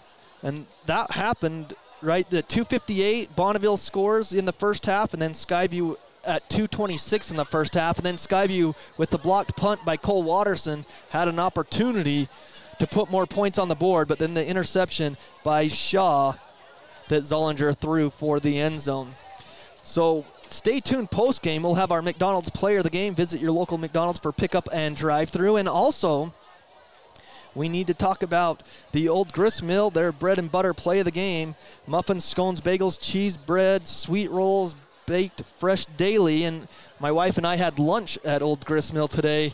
A nice turkey sandwich, chocolate chip cookie, and I'll tell you what, it's always tasty at the Old Grist Mill. It's one of the best places. I'm telling you got to go there and get a breakfast sandwich one of these days. Those breakfast sandwiches are, what's up. Rex, here's the thing. I'm never up that early. That's true. What do you start working like now? You work like banker's hours. Well, even when I'm at work, I'm not sure I'm working. Right? Like you're usually asleep. I'm usually asleep, so not a lot gets accomplished in the morning. I'm more of an afternoon guy. That's right. Thank you to all of the fans listening right there with the rim shot. All right, so Skyview. Need to get Shane back up to that camera. Yeah, hopefully he's back from the I think he was at the concession stand. That's what I mean, the concession stand. Yeah. I just lost the word for a minute there. He went to go get a chili dog. Yeah. So 7-6 Skyview. Skyview, the Logo Shop's uniform checks since 1990. Logo Shop, they've been your source for customized logos. Skyview in their white road jerseys with blue numerals are kicking off, going to the north, going right to left on your radio dial.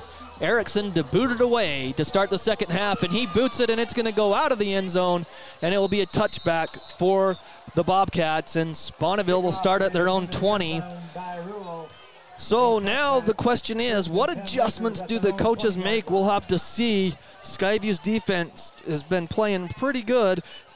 As the coach, Hal, one of the things he said in the pregame, Rex, is he wanted his defensive players to tackle well, and I think they've done a great job of that tonight. Absolutely. I think if your defense, speaking defensively, you don't really change much. You're doing great. Yeah, so Davis, Coy Dixon, the quarterback, he's got 3 receivers to the far side of the field.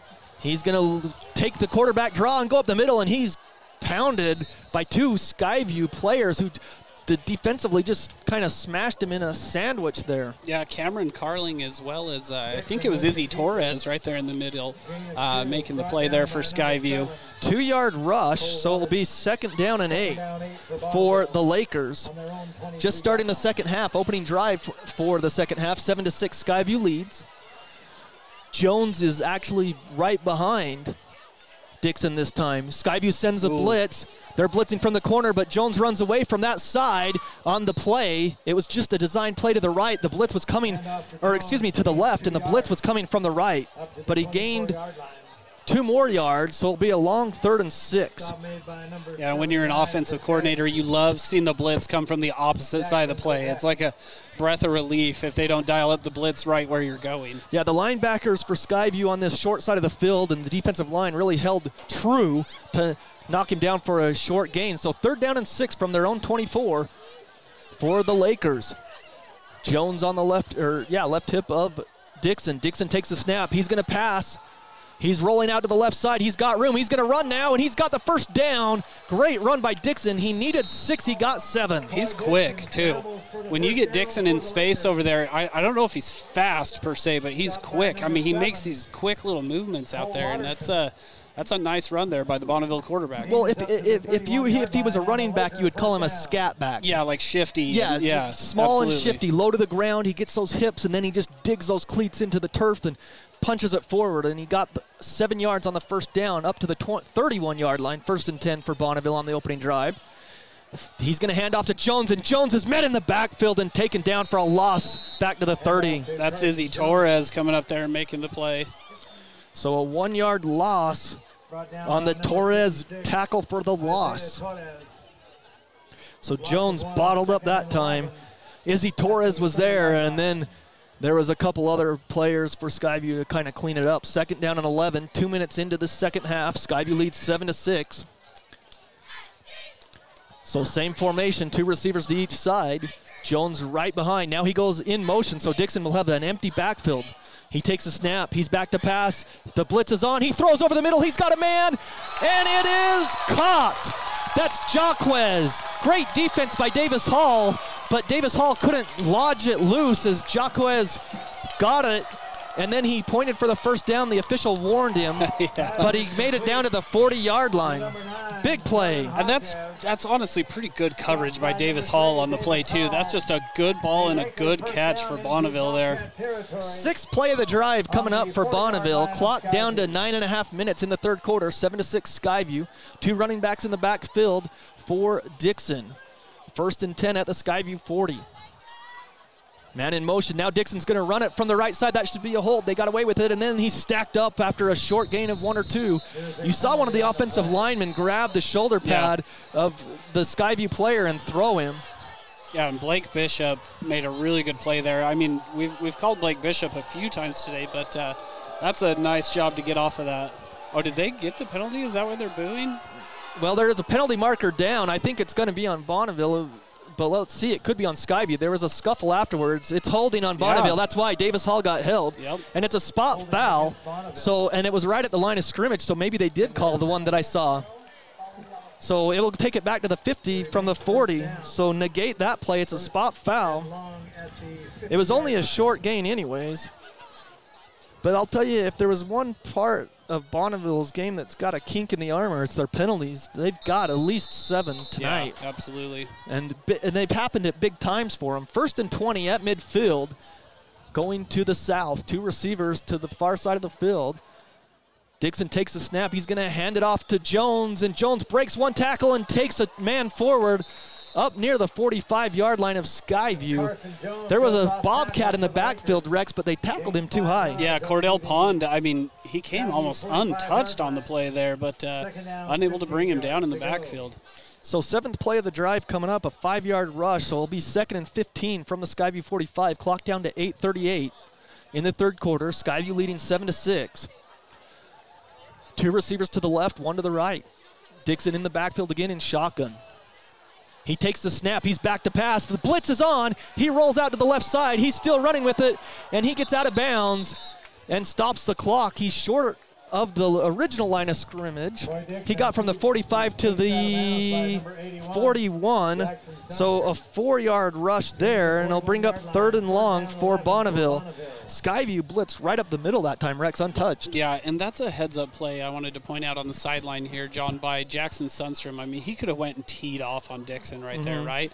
But he's already on his way out of bounds. Don't risk a penalty. Don't make a stupid play. Smart stuff out there by Jackson Sundstrom. Ball on the right hash, the short side of the field. 2 receivers to the wide side of the field. 3rd and 11 at the Skyview 41. Man in motion. That's Jones across the formation. Blitz is on, and he's going to run. Dixon's tackled. That's a short gain. He'll be well short of the first down. Rex, great defensive backfield downfield. They couldn't find anyone open that time. The corners held strong, and Kimball Jackson able to get in there and bring Dixon down on the play. And so it looked like all the momentum was kind of going to Bonneville after the big pass play to Jaquez, and then the holding play just absolutely negates things. Yeah, the sun's gone down. What a gorgeous view. The full moon coming out there to the east. But Jones, maybe they'll see it on CashValleyDaily.com when we pan for this punt. Davis Hall, let's see. So Jones punts and gets it away. It's a short line drive that bounces at the 10. Does it get into the end zone? No. It's going to be down right at the 10. Kind of died right there with 7:30 on the clock. Skyview will take over after the punt. Really good punt there. Watterson got into the backfield there, but didn't lay out. He kind of held up. I don't think that he was ready to leap and try to block another one. He's already got one blocked today. So 7:30 on the third quarter clock. Skyview leading 7-6. Let's see if their offense is any better here in the second half, Rex, because like you mentioned, they had some momentum going there towards the end of the first half. So in shotgun, Zollinger, he's got a running back on his right hip, 2 receivers to the right, 1 to the left. Zollinger looks to the sideline now for the play call. First and 10 from their own 10. They lead 7-6, 7:30 in the third quarter. Takes the snap. He's going to hand it off. He's got a hole, and he's up the middle. He's breaking free. That's Reed Wild, I believe, and a late call. Yep. They're going to call a helmet-to-helmet there. They are. So Reed Wild got up to the 25, and then a late flag comes in. That will be a personal foul that will take him up to the 40-yard line, I believe. Let's see what the call is, but I think they're going to call a late hit or a helmet-to-helmet. Yeah, either they wave it off or they're definitely going to get that helmet-to-helmet penalty there. And it's a tough play because it's kind of a bang-bang play, but he is on his way down. So 15-yard Oh, they're rush. calling it targeting. No, so 15-yard rush. And then 15 more yards. I don't know if I really agree with that call, John. I mean, I'm all for protecting kids, but I don't know if it was a shot to the head. I guess I could have missed it in real time, too. So 1st and 10, Skyview at the 40-yard line. Zollinger has 2 running backs, tries to draw the defensive line off sides. Now he looks to the sideline. So he's got a running back on each hip, 2 receivers to the outside, 1 to the left. Zollinger's going to hand off to Wild, who tries to get the edge. He has to bounce it clear out there, and he's going to be tackled for a loss. So Skyview got something going on the last run for 15 yards. That time, Reed Wild went sideways in great pursuit by Bonneville. Yeah, and that's just really good pursuit, and Skyview's trying to establish the edge, but yeah, man, it's times like these two. We remember Truman Moser from last year. He's been injured first 2 weeks of the season. You'd like to see Moser get some carries, try to punch that thing up the middle. 6 minutes, 30 seconds in the third quarter. Trips left on 2nd down. Zollinger keeps it up, and he's going to go right up the middle. Has to tuck that ball away. He's got some positive yardage to the 45. So about a 7-yard gain up to the 45 for Zollinger. But it will go Zollinger, ahead. Sorry, John. I was just going to say, Zollinger's definitely like a pocket passer, right?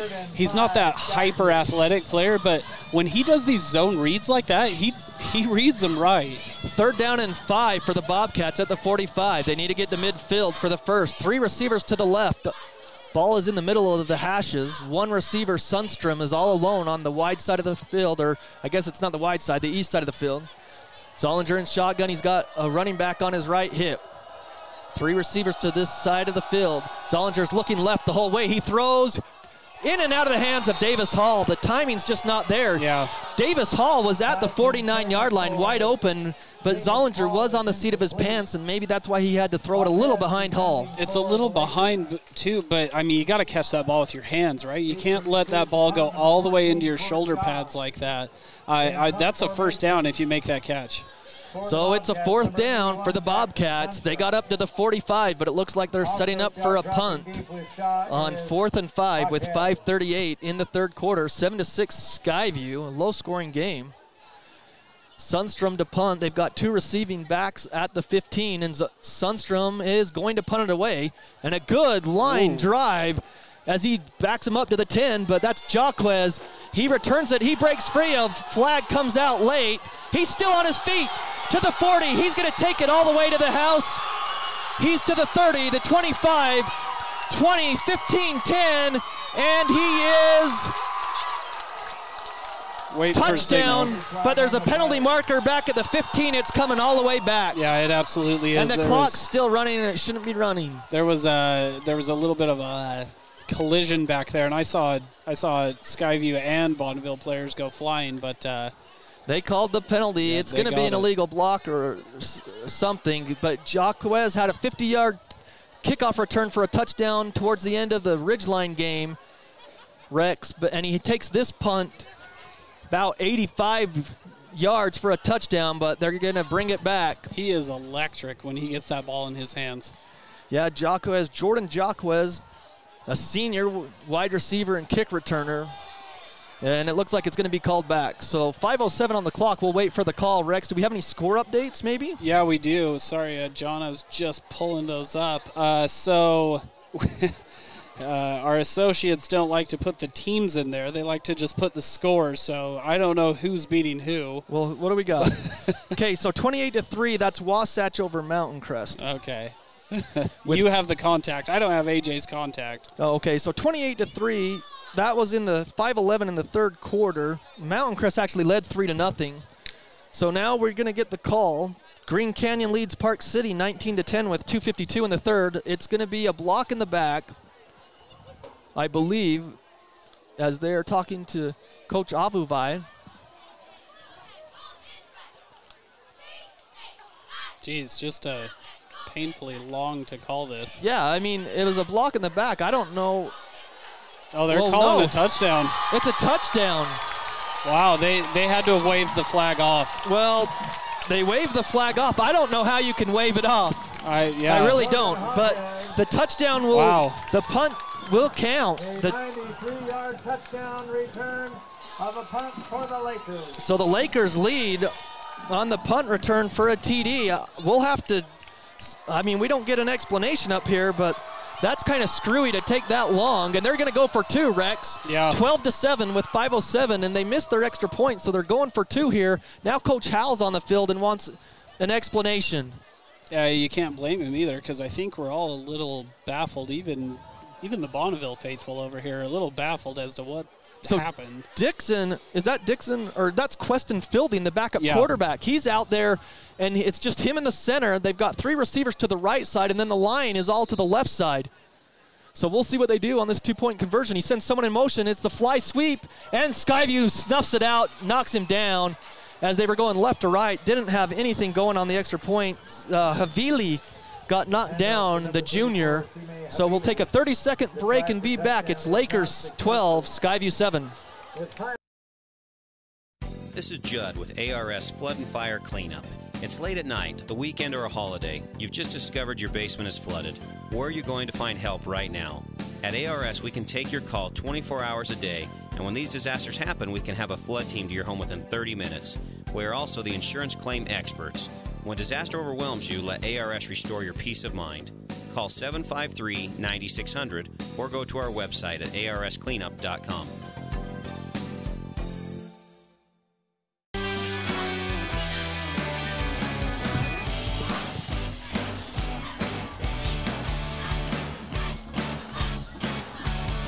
Skyview trailing 12-7. Bonneville with the lead. 5:07 in the third quarter, and as good as Skyview looked last week, Bonneville's making them look pretty silly. And you know, Coach talked about it, Rex, in the pregame or in the postgame last week, is that you want to go and like see the difference, like from like week 1 to week 2. Yeah. So here's what the conversation was. The penalty was actually not a block in the back. It was on Skyview on the punt, and it was assessed on the kickoff.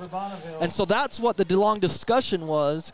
So the Skyview penalty on the punt return, I don't know what it was. Well, that's what I was saying, John, is I saw Bonneville and Skyview players both go flying on the play. So, I mean, it does make sense that Skyview got hit with one there. This helps Bonneville, too, because their kickoff game is not strong. Yeah, and they're kicking from the 50, and it's a low-line drive. Skyview will return it even from there at their own 10. He's up to the 15. He's got a crease. He's up to the 20, the 30, the 35, and he's knocked out of bounds. I believe that's Cole Watterson. Yeah. Nice return by Watterson. At least a 20 or 30-yard return. He returned it from his own 10. Watterson a little lame to get up, but a 30-yard return out to the 40-yard line. And that breathes a little life into Skyview, right? I mean, it seems like nothing's going their way right now, so that return like that breathes a little life into your team. Now, let's see how Zollinger comes out here and conducts this offense and see if he can put something together here with 5 minutes in the third quarter. Well, if I'm Skyview, I go to Kimball Jackson right away, and we've got is that Zollinger? I don't think it was, but we'll say it is. I thought I saw 14, but he's going to hand it off. And on the right side, nothing there. It was number 10 that time, Brevin Egbert, the running back, not Reed Wild, and no gain on first down on the right side. I think Skyview's got to open this up a little bit and try to get those plays downfield like with Sundstrom, but I'd go to Kimball Jackson. Yeah, I mean, here's the thing, though. You can't panic just yet either. Oh, right? no. So you got to still try to play your game plan, try to be methodical, but I agree, John, you got to take a shot every once in a while, especially when you got solo coverage over here on the near side with Sundstrom. 3 receivers to the right, 1 to the left. Now the man in motion, Davis Hall, comes right to left. Zollinger back to pass. He sets up the screen. It's complete. And up the field to the 46, but good recognition by Bonneville. Was that number 10 again, Egbert? Yeah. So Egbert on the screen play, on the middle screen, good play call to kind of slow down the defensive lineman. A 6-yard pass play brings up a 3rd down and about 4 from the 46-yard line. Skyview's got to keep this drive alive. Under 4 minutes to go in the 3rd. Skyview trails 12-7. So 2 receivers to the right, 2 to the left. Ball is in the middle of the hashes. Trying to get a 1st down at the 50. Zollinger in shotgun. Takes the snap. The blitz is on. He lets it fly behind the receiver. Zollinger's off. It's a late decision across the middle, and that does not bode well for Skyview. Yeah, he pump faked it, Rex. I don't know if he saw a hand in the air or something, but like you said, it was laid out of his hand behind Davis Hall. He had Davis Hall, but some window that Zollinger saw wasn't there, and incomplete, and Skyview will have to punt away again. 12-7, Bonneville leads with 3:38, and after that, Jaquez returned for a touchdown. This time he's not back out there. Number 3. Hall back to punt, and he gets the punt away, and it's a good punt. And Shaw calls for the fair catch at the 22. Is that the 22-yard line? Or are they gonna? They're going closer to the 20. Okay, so at the 21, where Bonneville takes over again. Skyview shot themselves in the foot. They've given up a fumble recovery for a touchdown and then a punt return for a touchdown. Their defense has played good. And that's what I was just going to say, John, though, is the defense is playing so stout. I mean, they've gave up some plays here and there, but overall, pretty good effort here by the Skyview defense. You almost have that feeling like the defense has got to do something to help out the offense here, though. So from their own 21, Bonneville takes over, and they lead with 3:38, 12-7. So Dixon in shotgun. Jones behind him, 2 receivers to each side. They send a man in motion across the formation, left to right. Fake the handoff. Now they're going to pass. Dixon rolls out. He throws, and it is incomplete. Threw it out of bounds and away. Great coverage downfield and by the Bobcats, and great pursuit, I believe, by Kaysen Spackman. Yeah, really good pursuit by Spackman and good coverage down the field by Watterson, and Dunkley had it blanketed underneath as well. So good team effort there by the Skyview Bobcat defense. Yeah, if Dixon doesn't throw that away, it's picked. Yeah. Unless the offensive player makes a good play on the ball there to knock it away. So you've got a couple of receivers, got 2 receivers to the left, 1 to the right. Jones in the backfield with Dixon, the quarterback. Calls for the snap. He takes it. He's back to pass. He throws it out there to Jones, complete. He tries to get upfield, and a big hit. That's a Castellite big hit there with the rock-hard tackle of the game. He just bumped Jones out of bounds, but that was a huge collision there, Rex, right at the sideline. And that was number 5, Tate Thurston, that met him at the sideline, and one of the linebackers came and finished him off, but good contact there on that near sideline. So we're going to give him 6 yards on the pass. It's 3rd down and 4 for Bonneville. They tried to draw Skyview off sides, and they flinched but didn't go across. Got to get to the 31. The ball is at the 27-yard line. They need to get to the 31, 32-yard line for the 1st down. Jones in motion out of the backfield. Dixon all alone. He's back to pass. The blitz is on up the middle. He flushed and throws it away. Incomplete. Great job. Is there a penalty marker? No, there's not.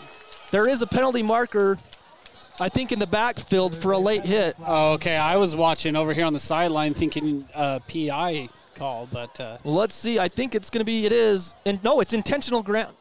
It can't be roughing the passing, grounding. roughing the passer. Yeah. That's what it was. So there's the first error by Skyview's defense. They didn't need to hit the quarterback Dixon because it was incomplete, and instead it's going to be roughing the passer 15 yards and an automatic 1st down. Yeah, and that we were just singing the praises of this Bobcat defense. So this is what they do, though. They bend, they don't break. Bonneville 12, Skyview 7, 3:20 in the 3rd. Ton of football left, John. Yeah. They can bend like that, but you got that feeling, though. They got to do something here on defense. 2 running backs in the backfield on each hip of the Dixon, the quarterback. He's going to fake the handoff. Now he's going to throw. Nobody's open, so the blitz is on now, and Dixon gets outside, and they tackle the Skyview defender, but nothing there. I mean, Jaquez had both hands on the outside. That could have been a hold. That looks like Dixon will gain 5 yards upfield, maybe 6. Man, Dixon was running for his life, too, because Blake Bishop got through the line, and then Cordell Pond got through as well. And, man, he had to turn on the jets there to get to the outside. Up to the 48-yard line. 2nd and 4, their own 48. 3:11 on the clock as Dixon scampered out of bounds to stop the clock. 12-7, Bonneville leads Skyview here in the third quarter. 3:11 on the clock, as we mentioned. 2 receivers to the left, 1 on the right.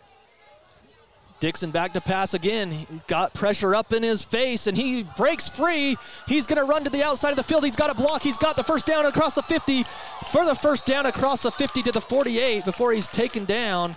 He'll have enough for the first down as he's in Skyview territory to the 47, but Dixon just makes things happen. Yeah, and that's kind of what we were talking about earlier in the game, John, is Dixon, I don't think he strikes you as fast, but he's quick and shifty, and he was just able to go and convert that first down. He's kind of like a Kyler Murray when he's running, or a Johnny Manziel, something like that. Yeah, he's just a little low to the ground, but right. he's fast enough to just, you can't see him because Skyview's got penetration in the backfield. They're just not making the tackle there when they're there. So 1st and 10 in Skyview territory at the 47. Dixon back to pass again. He's going to throw, and it is caught and taken down quickly there on a little hook pattern. Bit of a dangerous pass, too, because he sailed that kind of to the inside on an out route, but a nice reception there by number 12, Avery Eberhard. So 4-yard pass play, and right now they've got a little bit of momentum, Bonneville does, and they've got Skyview's defense on their heels. Kimball Jackson. So 2nd down and 6 from the Skyview 43. They trail. Skyview does 12-7. Bonneville takes the snap. They're going to try the play sweep. No, they fake it. Now they go long. They have a man out there. Nearly picked off as Dixon was cut in half. That's why the ball fell short. Yeah, he got rocked on that play. And you can see him on the left if you're watching on CacheValleyDaily.com. He is slow to get up there. This drive started at their own 21 with 3:38 in the third. Dixon almost looked a little woozy right there.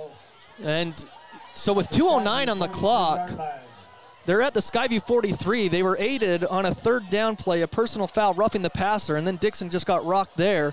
But a big 3rd down. Can Skyview's defense hold on 3rd and 6 in Skyview territory at the 43? Dixon in shotgun, takes the snap. He's back to pass. The blitz is on. He's got pressure. He's backpedaling. He gets away from one, and then he's sacked. Back at the 45. Huge play by the Skyview Bobcats. Yeah, I'm trying to keep my eyes on who made that play. I think it's Blake Bishop again, number 60, that comes in and gets the sack. Nice play there by Blake Bishop. The PA is going to say Kason Spackman was there as well. There was about 4 or 5 Bobcats, so clock runs under 2 minutes, but 4th and 17. So Carson Jones will punt. The ball is placed at the 45-yard line of Bonneville. He's standing, Jones is at his own 30. He's had 1 block tonight. Davis Hall is at his own 20. Snap is back, it's high, it's over his head. Skyview goes back, and there it is. The ball's still out. Skyview inside the 20 will take over at their 19. They've been down here before after a blocked punt, and this one is another play that goes over his head. Skyview's got to take the points on this one. Well, this is what we were just saying, John. We were saying the defense has to do something to help their offense out, right? Because the offense seems to be stalling. Well, there you go. There's your play by the defense. They help their offense out. Skyview in great field position. With 1:19 in the third, I mean, they can definitely make this happen. They're only down 5 points right here. Yeah, in the third quarter with 1:19, and it's at the Bonneville 18. But Skyview, I mean, can they string some good plays together? It seems like they can get 1 or 2, but they can't string them all together at once. So under center is Zollinger for the first time tonight. Well, second time. Takes the snap, he fakes the handoff, he bootlegs to the right side, he throws it to the end zone. Oh, drop! Nearly intercepted, but dropped at the goal line. Zollinger's lucky that wasn't picked off as he threw across his body. Across his body to the middle of the field, but Sundstrom's got to catch that ball. That ball hit him in both hands out in front. I think he just got excited knowing he was going to punch that in for a touchdown. Zollinger did have a safer option in Kimball Jackson in the flat on that play. Jackson was open. But Zollinger went for the home run ball there, and Sundstrom's got to help his quarterback out. And here comes maybe a Wildcat offense as Zollinger comes off. So at the 18-yard line on the left hash, it's Cole Watterson in the shotgun. He takes the snap. He's going to run right. Tries to get to the edge, and he does. He's to the 15, the 10, 5. He's so fast. Wow, he turned on the jets there. And Skyview gets bumped out of bounds. That's Watterson with 104. We'll see where they mark him out, Rex, but it looked like there's a Bonneville player still on the ground for an injury.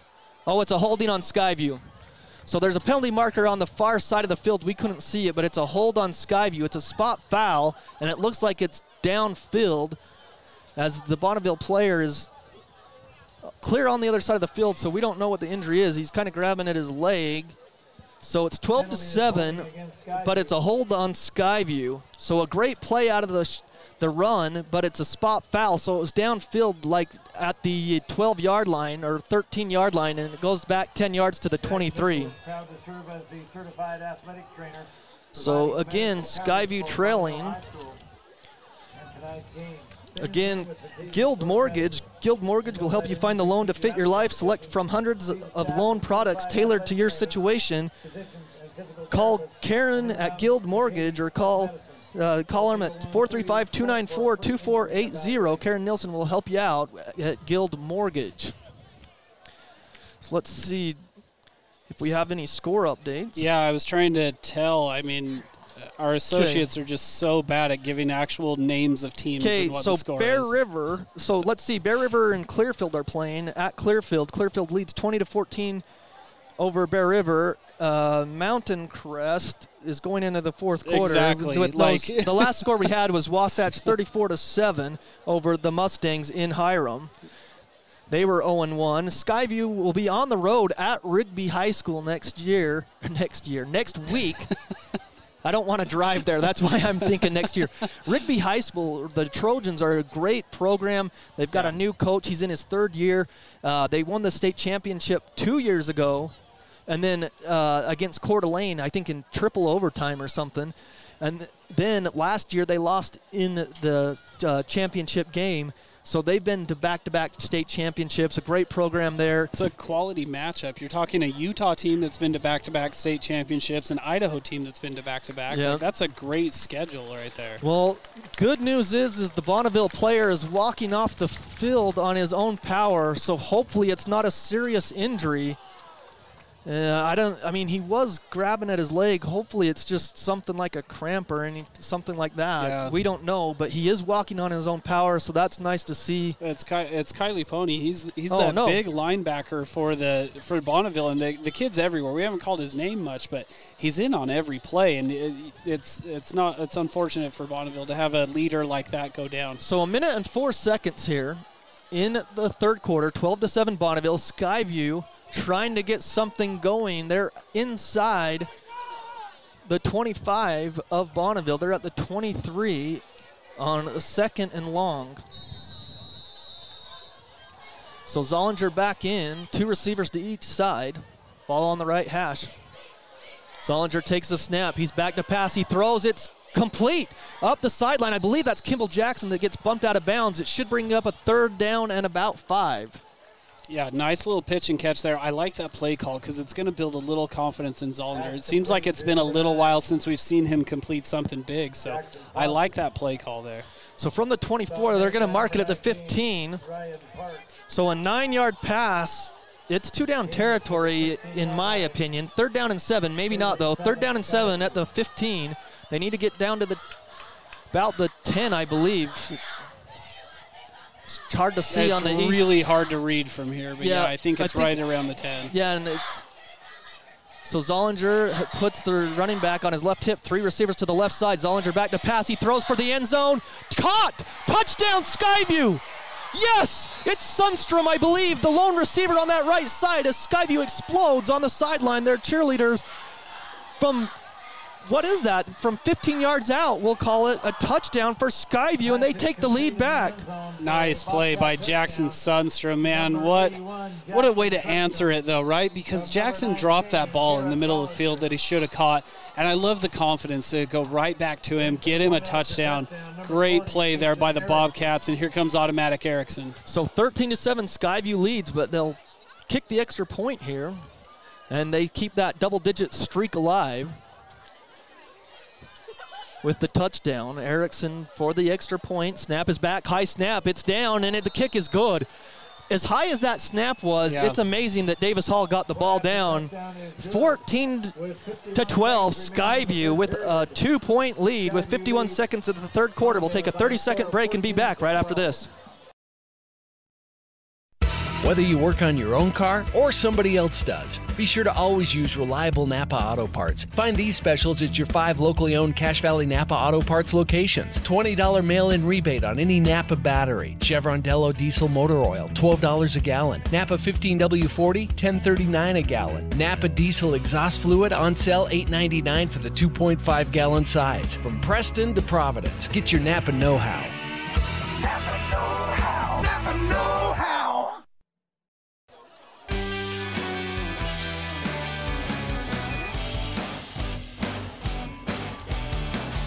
And there it is. Skyview strikes from 15 yards out after the blocked punt again, or the snap over the Jones punter's head, and Skyview snuffed it out. 14-12, Skyview leads with 51 seconds in the third as Erickson boots it away, and it's a high and it's a deep, and it goes into the end zone for a touchback. They tried. Shaw tried to keep it out. He did, but he wasn't going to get that thing. I'll tell you what, if you've watched the movie Major League, remember Bob Uecker's call on one of the home runs? He's going to need a rocket to get that one. I won't say the line because we don't want the FCC to get mad at us, but I like it. That was a definite kick boomer by Erickson. So the Bobcats with a lead of 14-12.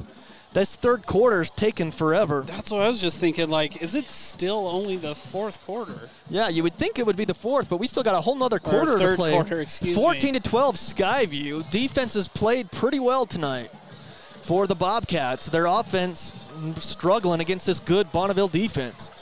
1st and 10 from their own 20 is Bonneville. Empty backfield as Jones goes out of the backfield. Dixon's looking his way. Back to pass. He lets it go over the middle and incomplete. Reed Wild right there.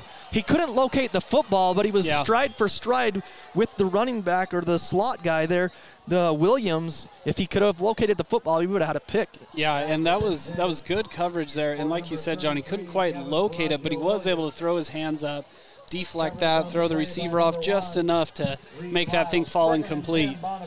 Well, Bonneville has had success when they've went empty backfield. So 2nd and 10 from their own 20, 48 seconds on the clock. Skyview leads 14-12. Dixon in shotgun, takes the snap, he's back to pass, fakes the handoff to Jones, and the blitz is on, and he gets out of it. No, he falls down to the 5. So another sack for Skyview, a big loss on 2nd down. And not just another sack for Skyview, but another sack for Blake Bishop as well. Blake Bishop has played a great game tonight. Same with Cordell Pond, had a great first half. Yeah, that defensive line came to play for Skyview. Look at the loss goes back from the 20 all the way back to the 5. Rex, that's a big loss. They're going to mark it at the 6-yard line. So a loss of 14.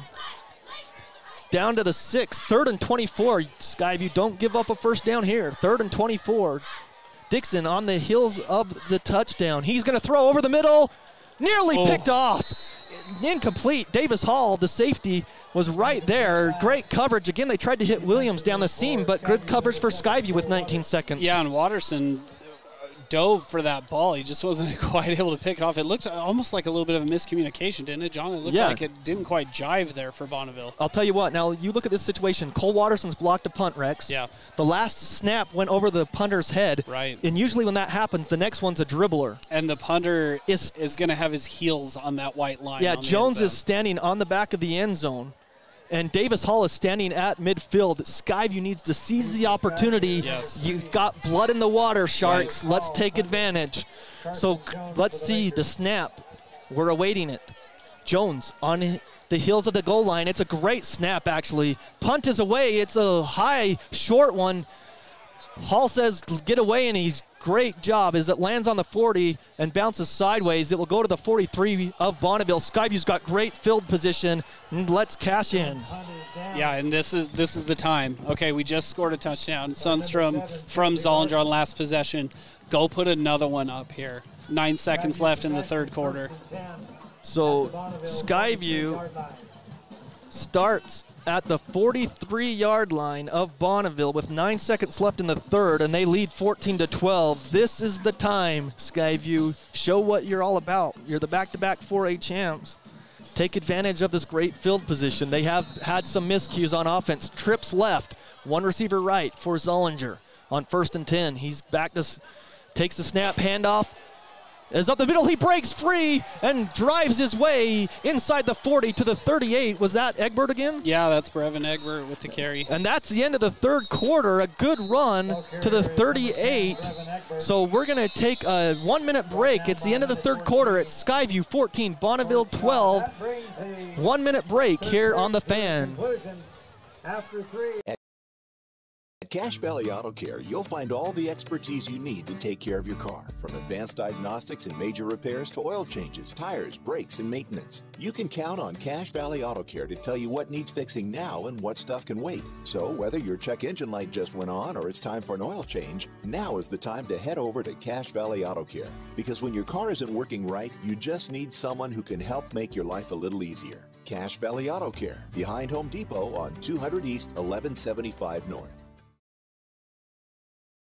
If you're in the market for exterior building supplies, you should always go with a company you trust. Coldwater Stone in Tremonton, a division of Castellite in Logan, is a company you can trust. Coldwater Stone specializes in cutting and shaping beautiful natural stone into thin veneers that can be used on wall surfaces, walkways, and more. Coldwater Stone in Tremonton has quickly become the industry leader for natural stone products. Stop into the Tremonton facility or see samples at Castellite in Logan. More information at www.coldwaterstone.com. Coldwater Stone. 2nd down and 5 to start the fourth quarter for the Bobcats. In Bonneville territory, Zollinger keeps it on the zone read, and he's up the middle for the first down as he faked it to Reed Wild. Leaned forward to the 32 from the 38, a 6-yard gain and a first down. He needed 5. And it's a good thing he faked it to Reed Wild, because Reed Wild got blown up in the backfield. What a play by Garrett Zollinger to hang on to that thing and have a really nice run there to convert a first down for the Skyview Bobcats. They actually moved it to the 31, Rex, so a 7-yard gain for Zollinger. So they're at Bonneville 31, start of the fourth quarter, Skyview leading 14-12, trying to seize on the momentum here. One receiver to the right, one to the left. Takes the snap, Zollinger's going to run the option, and he gets it upfield to the right side. Reed Wild makes a great cut. He's outside. He's down the sideline to the 10. Inside the 10. Reed Wild's best run of the night on the option play, and Zollinger held on and took the shot from the linebacker and pitched it at the last second. And I love that play call because it's a little wrinkle that I don't remember seeing at least this year yet, John, is a option, a true option play to the sideline like that. Wow, 21-yard gain. Largest run of the night for the Bobcats as they're inside the red zone down to the 10. 1st and goal at the 10. They lead 14-12. Zollinger in shotgun takes the snap.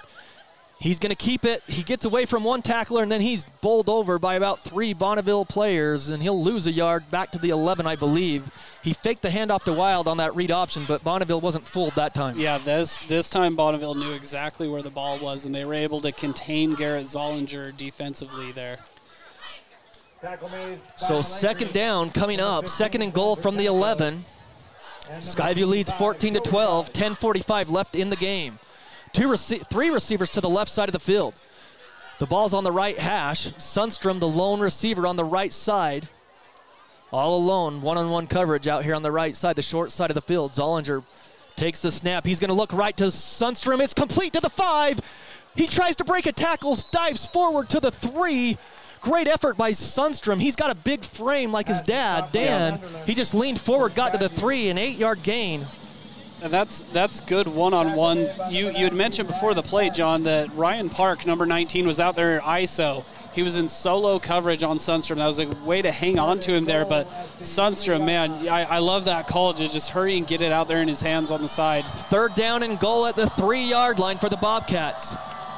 Zollinger to Reed Wild up the middle. He's in. He dives forward up the middle. I think he's in. He is! Yep. Touchdown Skyview with 9:52. They haven't had a lot of rushing plays up the middle that they've had good yardage on, but that time Wild found a little crease, dove through into the end zone to extend the lead 20-12. Yeah, give a shout out there to the offensive line of the Bobcats, able to help Reed Wild pound that thing in. I'll tell you what, Bonneville's defense is so good, Rex, that I was surprised that Wild was even able to find a crease. They are stout. 20-12 with 9:52 left in the game. Pending the extra point here by Erickson. Davis Hall with the hold. It's good. Kick is on the way, and it's true. So with 9:52 left in the game, Skyview extends the lead 21-12. We'll take a 30-second break and be back right after this. All your stone needs.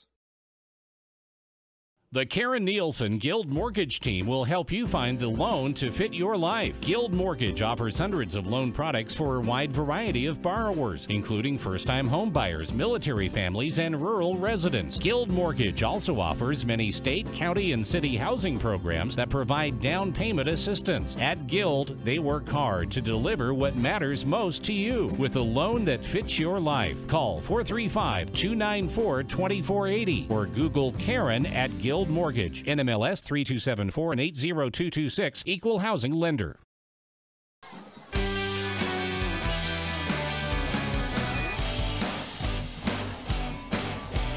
Three-yard touchdown for the Skyview Bobcats. Reed Wild, and Skyview leads 21-12 as they're getting ready to kick it away here on after the extra point. And the kick is away by Erickson. It's going to go into the end zone again. We could for both a touchback. just keep looking at our phones because that's what I was doing. I barely looked up because I was like, maybe it won't, but it did. No. Have to send out our score updates to our fellow broadcasters around the Cache Valley Media Group. So it's 21-12 Skyview. Bonneville takes over at their own 20, and they trail by 9. Skyview's got the momentum now, Rex. Can the defense come up big? They've been getting in the backfield tonight. Yeah, they've been making plays. They've been answering the call, and you got to be so disheartened if you're Bonneville because I feel like that last possession, not the last possession, but they were looking good. I mean, Bonneville started to kind of string some things together, and then just mishap again. Dixon on first down from his own 20, fly sweep this time. They come to the left, from left to right, and he's bowled up, maybe a gain of 2. Yeah, big tackle there on that play by Kason Spack. Wow, he got more downfield from the angle we couldn't see. Yeah. I thought it was only 2 yards. He actually got about 5, maybe 4. They give him 5 to the 25, so kind of hard from where we're sitting here. We're not as high up tonight as we're just at the top of the bleachers outside. 21-12 Skyview. We're a man of the people, right? That's right. Announcers of the people. Fake the handoff on second down. Dixon throws it, picked off. Skyview picks it off. That's Cole Watterson. He picks it off at the 30-yard line, 32-yard line. Dixon throws the interception. Yeah, wow, what a play by Cole Watterson to step in front. Just a super athletic play, too, to make the diving interception. Nice play there by Cole Watterson. Nice job by the defense. Now send that offense back out here, and let's see what they can do. I'll tell you what, Rex, Skyview's defense has been huge tonight. And the first really mistake Dixon's made, he threw behind his receiver that time, and Cole Watterson picked it off. But Skyview, they smelled blood here at the end of the third quarter, and they are sharks in the water as they are looking to add to that lead. 21-12 with 9:14, first and 10 from the Bonneville 32. Zollinger hands it off, trying to run some clock, and great play by Bonneville there. Yeah, Brevin Egbert was just not able to get anything there. That defensive line just so stout. 55, Thomas Turpin is just, I feel like that kid's everywhere. I would be shocked if Thomas Turpin doesn't find himself getting an offer just for the build that he has. And the way he's all over the field. 2-yard loss on that rush. Zollinger in shotgun. Ball's back at the 34. Now they look to the sideline for the play. Ball's on the right hash near the Bonneville sideline. Sundstrom is the lone receiver on the right side. One-on-one coverage. Trips to the left. Reed Wild on the left hip of Zollinger. Second down, Zollinger back to pass. He's got time. He throws for Sundstrom, who's got his man. Caught. 10-5. Touchdown. Or did he dive for the end zone? Oh, my gosh. They're going to rob him of that touchdown. He dove for the pylon. I thought he hit it. It's not down.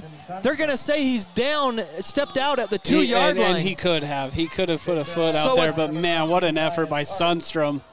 32-yard pass play to Sundstrom. First and goal down to the 2.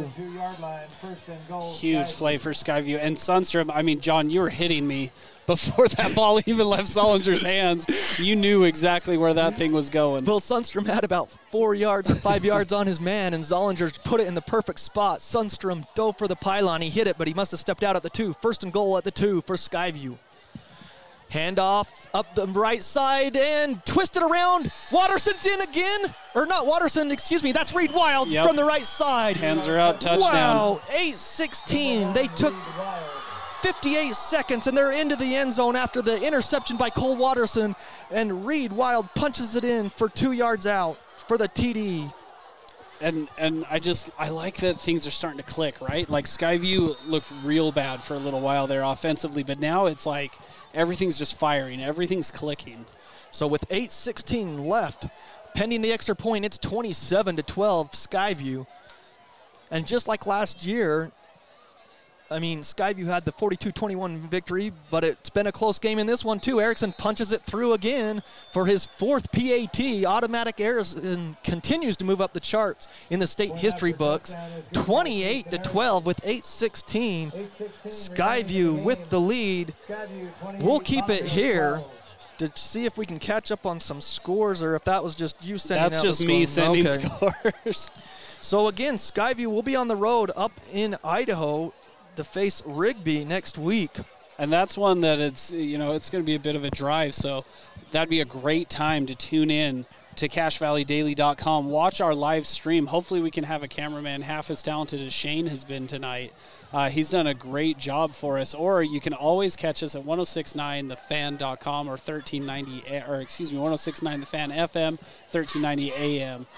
I mean, we'll be here. We'll be there. We'll be up in Rigby for that. Yeah, it's always one of those drives. We went to Madison High School in Rexburg last year for a great game there as Skyview got the victory over Madison High School, hoping that the Gem State continues to be kind to Skyview. Yeah. Skyview with a 26-game win streak on the line, trying to make it 27. And right now it looks like they've got all control. They lead 28-12. Erickson boots it into the end zone. So again, it was the Cole Watterson interception that set up that touchdown, and then the big pass play down to the 2-yard line to Sundstrom, and then Reed Wild punched it in. He was spun around, but he somehow dove into the end zone. Yeah, we do have a score update, John. This one's from Cache Valley Auto Care for regular car maintenance like oil changes and tire rotation to cars that just won't start. We all want someone we can trust to work on our vehicle. That's Cache Valley Auto Care. The final score for Mountain Crest, 51 for Wasatch, Mountain Crest 3. That game has gone final. Well, Coach Kearns, the new coach up there in Hiram, said it would take some time because he's changing the philosophy up at Mountain Crest, but they're off to an 0-2 start. But they had a tough preseason. I mean, yeah. Wasatch is a tough 5A school, and then I'm trying to remember who they got blitzed. Was it Stansbury in week 1? Yeah, it was Stansbury. So empty backfield for Dixon. This is where Bonneville's had a lot of their good times, was an empty backfield. Dixon has to run. The pocket broke down, and he's got upfield. He's to the 35, the 40, showing his wheels near midfield. Huge play from the 20. That pocket broke down, and every back was turned. Every defensive back had their back turned for Skyview, and he made one linebacker miss, and he gets up to the 48, a 28-yard run. Great move. What really sprung him there, John, was in the middle of the field. He just threw like this little tiny juke, and it was just enough to kind of get the linebacker off balance, and then he was off to the races. 28-12 Skyview. But Bonneville driving here. They're at their own 48. Dixon back to pass. Now the pocket breaks down. He's going to run again, and now the whistles come out. The side judge blew the whistle. He's going to call a false start on Bonneville before the play happened. He blew it dead. That's too bad because Dixon had a lot of green on this left side. Yeah, it was, I think it might have just been a little loud. I mean, I didn't hear a whistle right as the play was happening, but it did come in. Yeah, it is a false start signal there against Bonneville. I haven't added it up and gone through it, but I bet Bonneville's that's got to be near double-digit penalties tonight, and I know they had a lot, like at least 7 or 8 last week. We're definitely missing our stat man, Adam Sherwood, today. Yeah. So 28-12 Skyview, 7:40, clock running. Ball is back at the 43. Dixon back to pass. He's pocket breaks down. He's going to run. He's up to midfield. Good run there. It's working for him. I mean, yeah, he's just let him drop back and then let him take off. It kind of landed awkwardly. He's at the 48 of Skyview. He's brought down by number 8. So second down, Kimball Jackson with the tackle. Into Skyview territory. So 9-yard gain there. Second down and 6. Second down and 6 for the Lakers. They trail 28-12. 7:05 on the clock. Dixon throws it out, complete to Shaw. Shaw tries to get upfield. He's bumped out of bounds, short of the first down, near the 45. He'll gain about 3. He'll bring up 3rd and short. Yeah, one of the Bobcats, Carson Dunkley, lost his helmet on the play there with that big pop that he put on Shaw. So he'll have to come out of the game for one play. Clock stopped at 6:57. Ball is on the left hash on the Bonneville sideline. 3rd down and 3. Offensive coordinator Lance Mimma is calling out the play, stack formation. They got 3 receivers on that right side for Dixon on 3rd down and 3 from their Skyview 45. Takes the snap. He's going to run it to the right side. Dixon does. He finds a crease up the middle. Now he breaks it outside to the 30, 25, 10. No, just shy of the 10. He gets bumped out of bounds by Cole Watterson.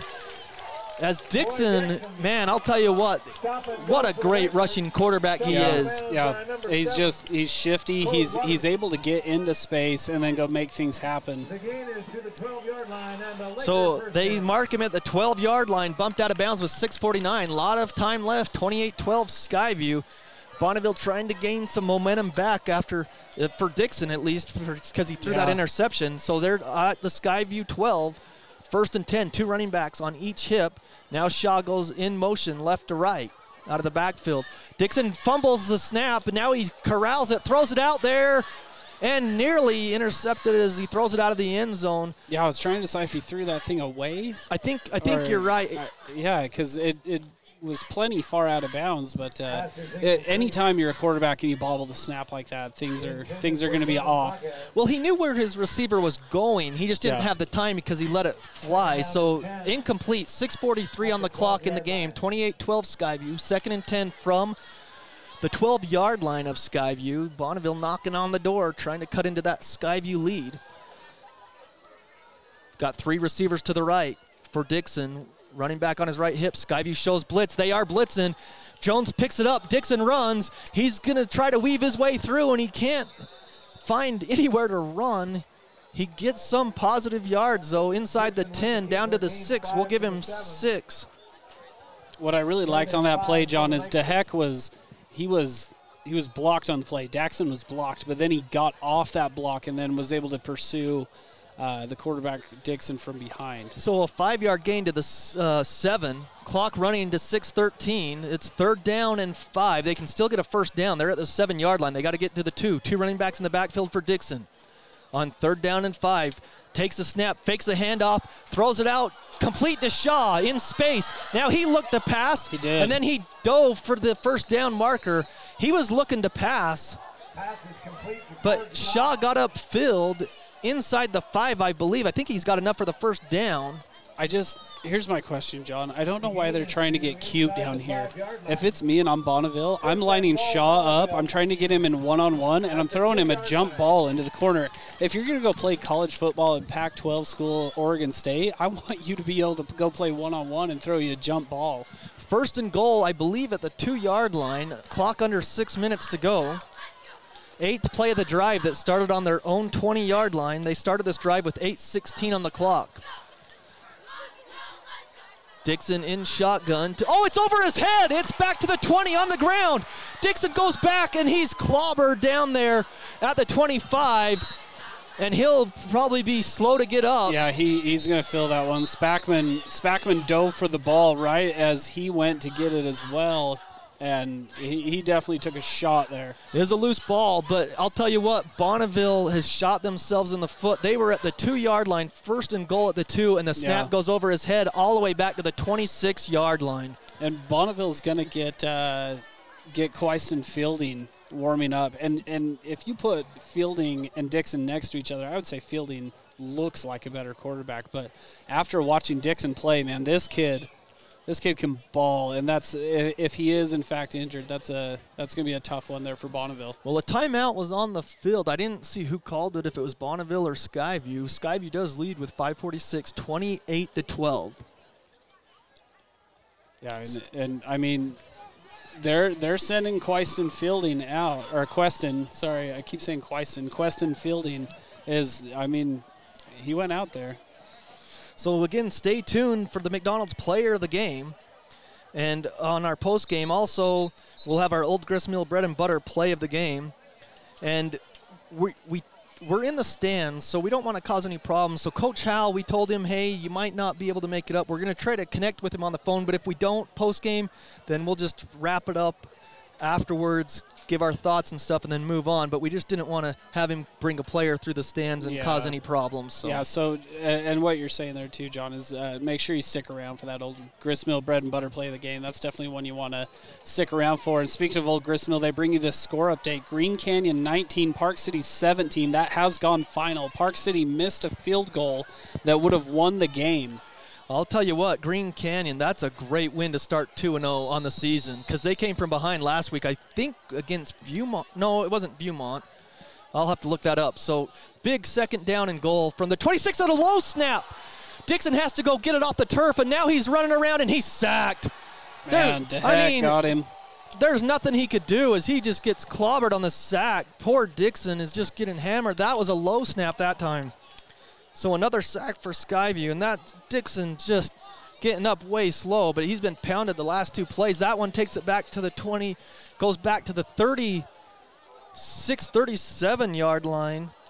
So now you're looking at 3rd down and goal from the 37. So two bad snaps. They had 1st and goal at the 2, and now they're back at the 36-yard line. 3rd and goal from the 36. Dixon's in shotgun again. 2 receivers to each side. A lot of cushion. That's a false start. The slot receiver jumped too early. That was Shaw. Yep.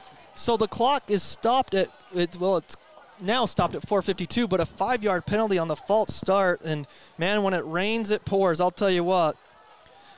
Dixon made those 2 big runs, Rex, and gets it all the way down to the 2-yard line. And then 2 bad snaps. One goes over his head. One dribbles back.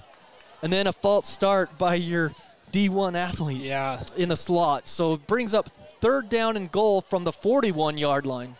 3rd and forever. Shotgun for Dixon.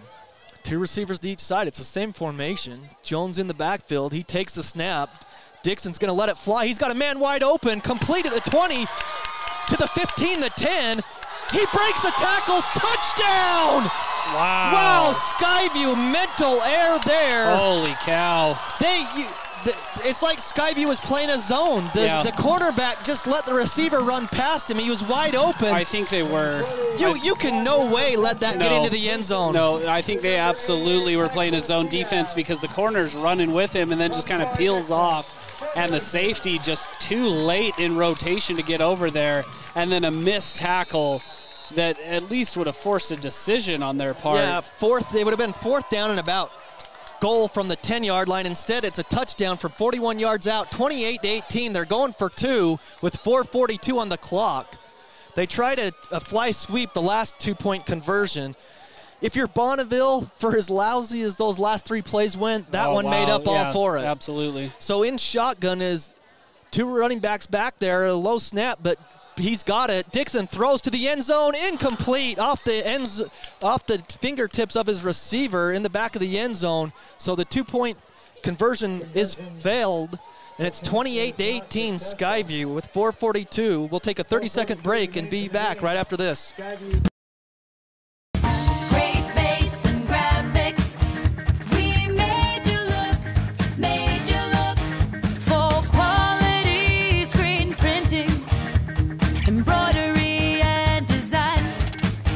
What's important to you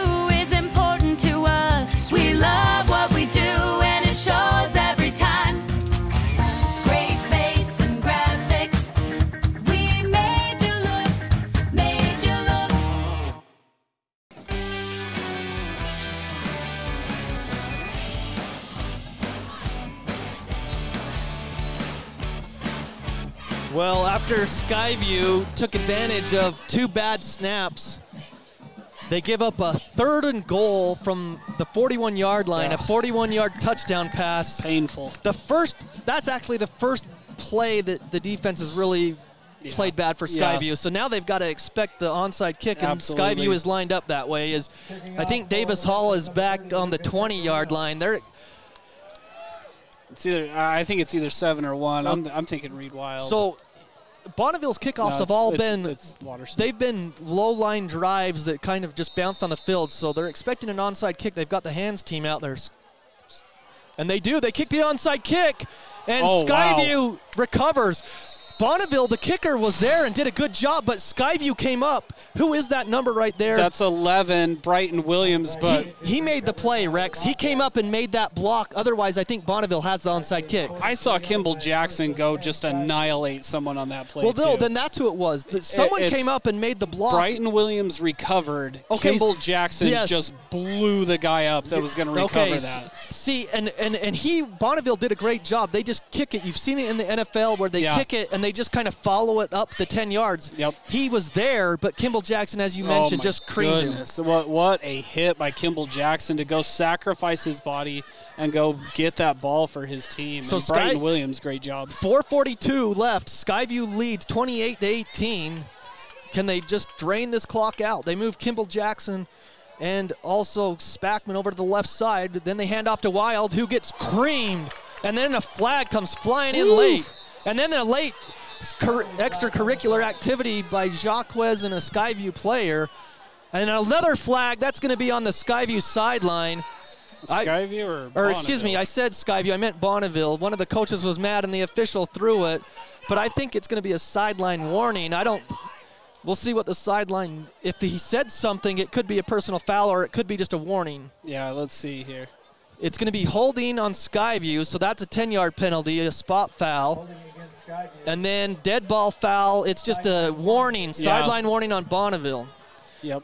So Skyview will get the 10-yard holding, and really that play didn't go anywhere anyways. Well, and lost in all that confusion was the play that Kylie Pony made for Bonneville. I mean, man, he came up and laid the wood. Is he back in? He is. Oh, good, because he walked off earlier, so that's nice to see. So clock runs, handoff, and he's got the outside. Here's Reed Wild. Another flag comes in as Skyview's Reed Wild got up to the 41 from the 33, but another penalty flag. Skyview's played pretty penalty-free, and the last play was a holding, and this one is another holding on Skyview, and this one is in the backfield. This one will move him back. It was already 1st and 20. This one's going to move him back even further. So the one good thing is the clock will be set for play, and then they'll wind the clock again. That's the only saving grace for the Bobcats, but they're going the wrong way. Yeah, they're going the wrong way, and they're only up 10 right now on the Lakers. It's 28 for the Bobcats, 18 for the Lakers with 4:24 left in this game. But, man, you can't take your foot off the throttle, especially after the mental error that your defense just had. Okay, so Skyview back-to-back holds. It's 1st and 32. The ball is placed back at their own 21. 28-18 Skyview. Clock should run, and it does, with 4:23. Zollinger should milk that clock, but we'll see what he does. He sends a man in motion. Davis Hall, they pitch it on the fly sweep to Davis Hall. He gets around to the edge, and he's upfield. He breaks a couple of tackles, but there's not going to be much yardage there, but he's in bounds. So for first down, they get the fly sweep to Davis Hall. Yeah, I mean, he ate up quite a bit of time if you want to try to find a positive, but that was a lot of running for a very minimal gain. Yeah, he gets up, so 3 yards to the 24.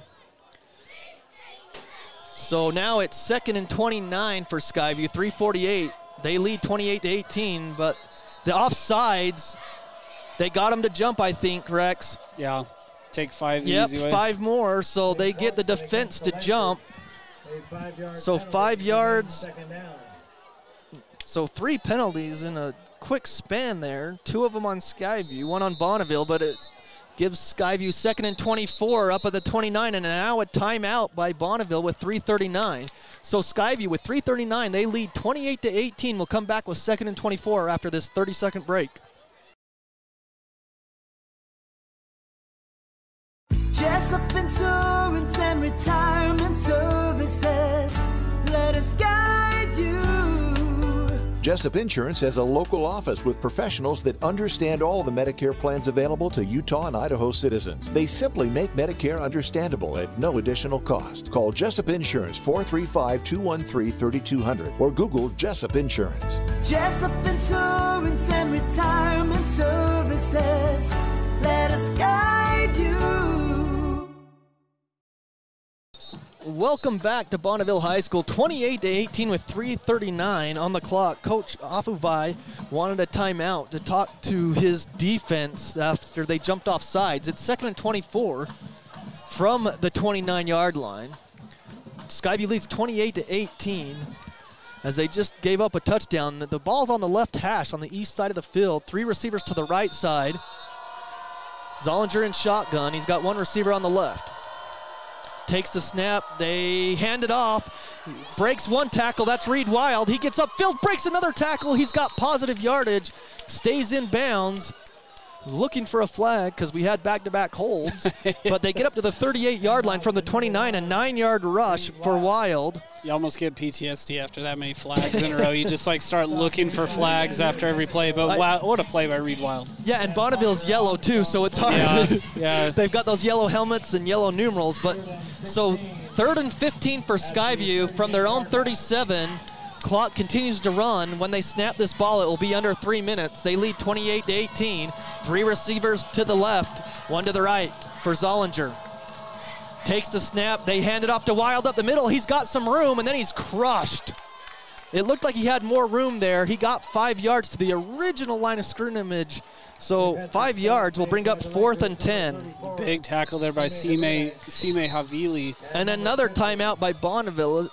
So they're going to give it 4th and 10. The ball will be placed up at the 43-yard line. We'll keep it here with 2:40. I think the scoreboard says 3 timeouts for Bonneville. We know they just used 2, so they should only have 1 left. And I think Skyview has 2. They used 1 earlier.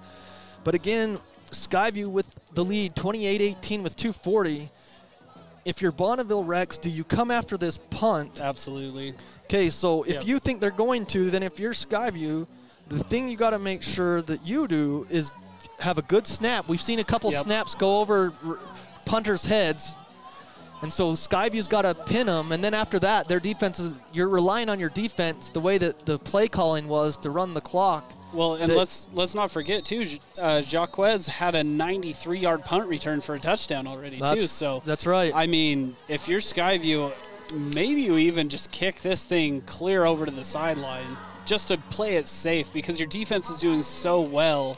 Maybe you just send it over there.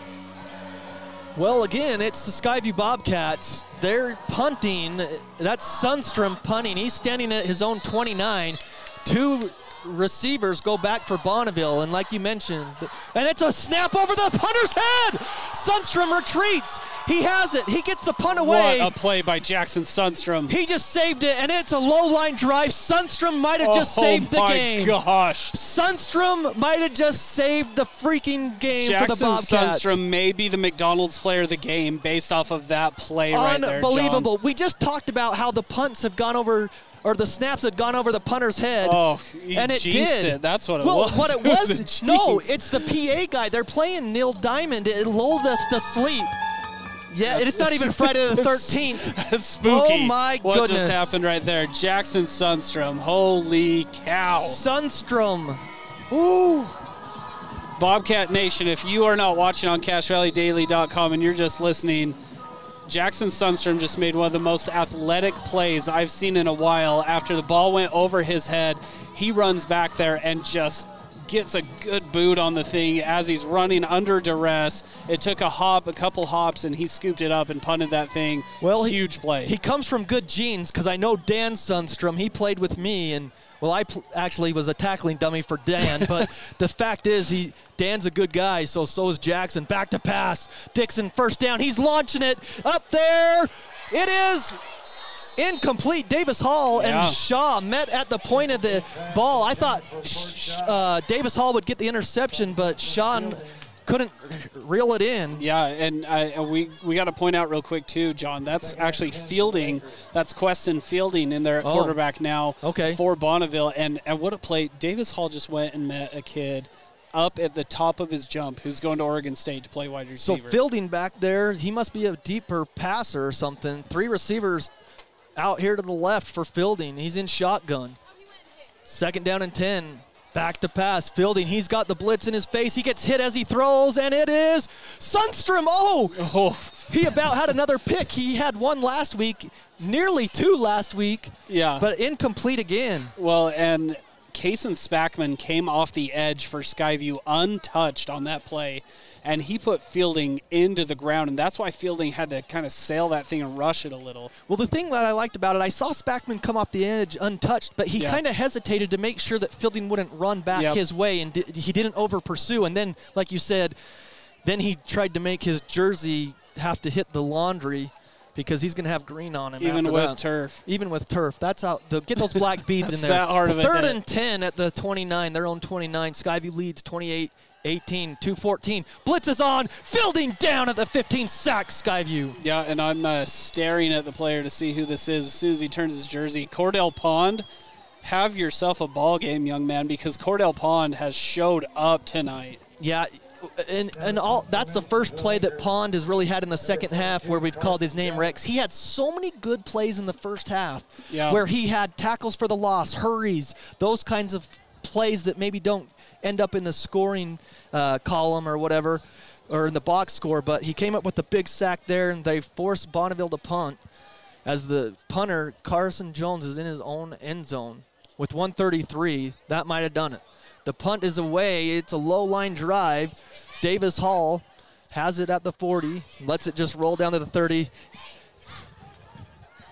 Goes all the way down inside the 30, and they finally down it. So with 1:20, Skyview is going to hang on to a 28-18 victory, Rex, I believe, because I think Bonneville only has 1 timeout left. Well, this was by no means an easy game. 10 points isn't a lot, but, man, that was a hard-fought game for Skyview, John. I mean, they had to put everything they had into this game. Well, you give Bonneville a lot of credit. It was a defensive battle. Oh, but absolutely. Skyview kind of really shot themselves in the foot. I mean, that's where the only scoring came. Yep. The first touchdown comes off of the defensive fumble recovery. And a penalty flag comes in, a false start on a kneel down. On a center. Well, you got to give the umpire, he's going till the final whistle. Yeah. Give these this refereeing crew their kudos here, because they are calling it tight here. But I don't know if I've seen a false start on a kneel down play before, but I have now. Yep. So the ball goes back 5 yards, 1st and 15. They take the snap. Zollinger's just going to kneel down on it. Nice and clean, no penalty there. Clock will run, and it looks like that's what we're going to have is a couple more kneel downs, and Skyview will put this baby to bed. We'll see if we can get on the post-game show with Coach Hal. We'll see how that works out. I'm sure he doesn't have his phone on the sideline, so if they get it out of the safe on the sideline, we'll connect with him and try to get him on the air and just get his thoughts post-game. So stay tuned. We'll have our McDonald's player of the game, and we'll also name our play of the game. Yeah, we got some decisions to make in 40 seconds here. Yeah, John. I don't know if I can come up with that many. And also the bread and butter play of the game. Another kneel down by Zollinger, and that should do it. So Skyview, when it was a defensive battle in the first half, that second half was full of fireworks, and Skyview strung a few scores together, got the game done. It wasn't pretty by any means if you're a Skyview fan, but they were able to make the plays when it counted most, and they score early and often in that end of the third quarter and start of the fourth, and they hang on to win 28-18. We're going to take a couple minutes here and come back with our final thoughts, and we'll see if we can connect with Coach Hal right after this. So, again, thank you for listening on 106.9 FM The Fan and 1390 AM, and we'll be back right after this. Bless Olson Company gets you more than just back to business. You'll get back to expert network support and cutting-edge security. You'll get back to time-saving document management. You'll get back to peace of mind with disaster recovery and robust data continuity. Do more than just getting back to business. Get back to greatness with Les Olson Company. Get your free consultation at lesolson.com. Les Olson Company.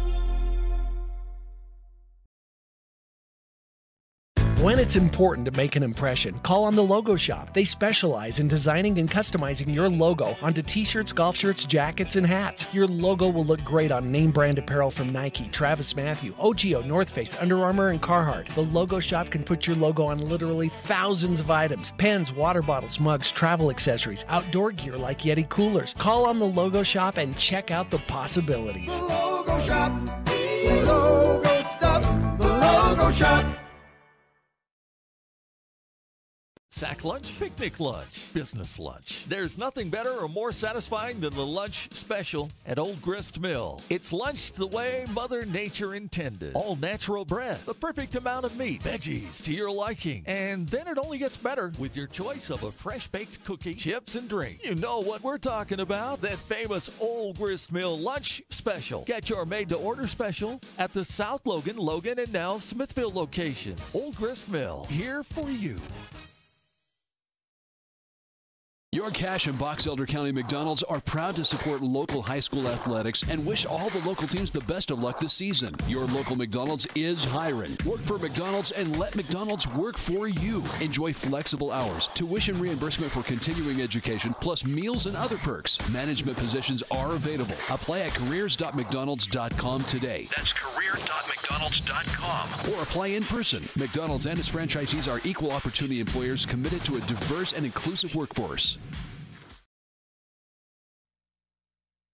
This is Judd with ARS Flood and Fire Cleanup. It's late at night, the weekend, or a holiday. You've just discovered your basement is flooded. Where are you going to find help right now? At ARS, we can take your call 24 hours a day, and when these disasters happen, we can have a flood team to your home within 30 minutes. We are also the insurance claim experts. When disaster overwhelms you, let ARS restore your peace of mind. Call 753-9600 or go to our website at arscleanup.com.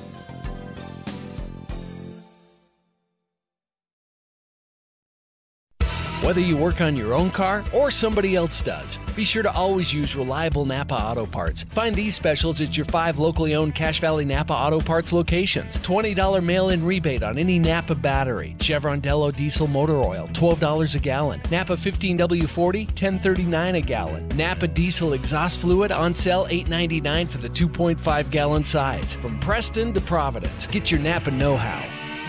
Napa know-how. Napa know-how.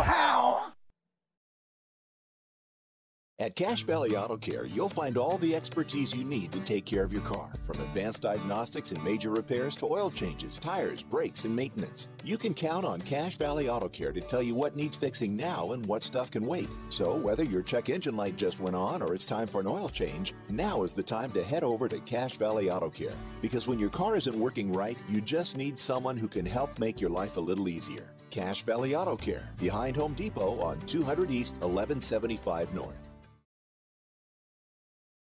If you're in the market for exterior building supplies, you should always go with a company you trust. Coldwater Stone in Tremonton, a division of Castellite in Logan, is a company you can trust. Coldwater Stone specializes in cutting and shaping beautiful natural stone into thin veneers that can be used on wall surfaces, walkways, and more. Coldwater Stone in Tremonton has quickly become the industry leader for natural stone products. Stop into the Tremonton facility or see samples at Castellite in Logan. More information at www.coldwaterstone.com. Coldwater Stone, a natural choice for all your stone needs.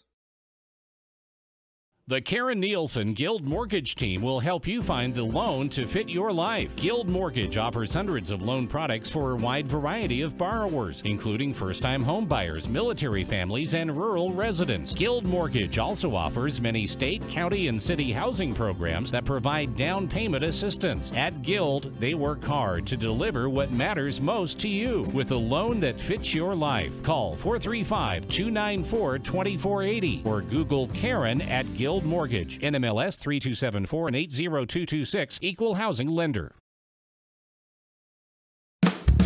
Great bass and graphics. We made you look for quality screen printing, embroidery and design. What's important to you is important to us. We love what we do and it shows every time. Great bass and graphics. We made you look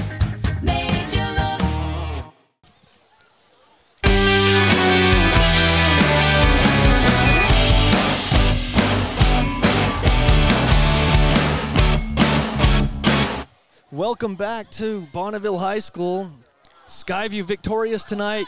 Great win, 28-18. And Rex, this was 7-6 at the half. No scoring in the first quarter, and the only score for Bonneville that put them up 6-0 was the big fumble recovery on a 4th and 1 for Skyview as they're driving down inside the 30-yard line, and they line up to do that quarterback sneak, and somehow the ball just didn't get the same push that everyone else did, and it was just lying on the ground. Kind of a wild play there where the ball's just sitting on the ground, and Carson Jones, give that kid some credit for Bonneville. Sure. Man, that kid scoops it up one-handed, takes off to the races, scores the touchdown for Bonneville, and at that point, it's looking a little dicey, right? Because the Skyview offense wasn't doing a whole lot up to that point, but they were able to come back and answer.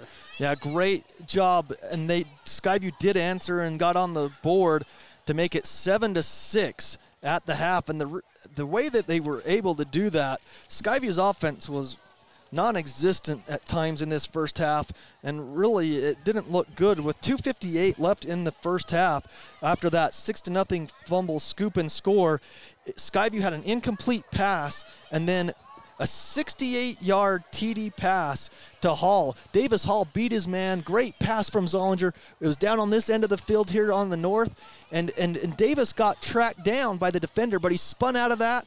It looked like he was going to get tackled at about the 15, but he spun out of it, waltzed into the end zone to give Skyview the lead, 7-6 with 2:26 right before the half.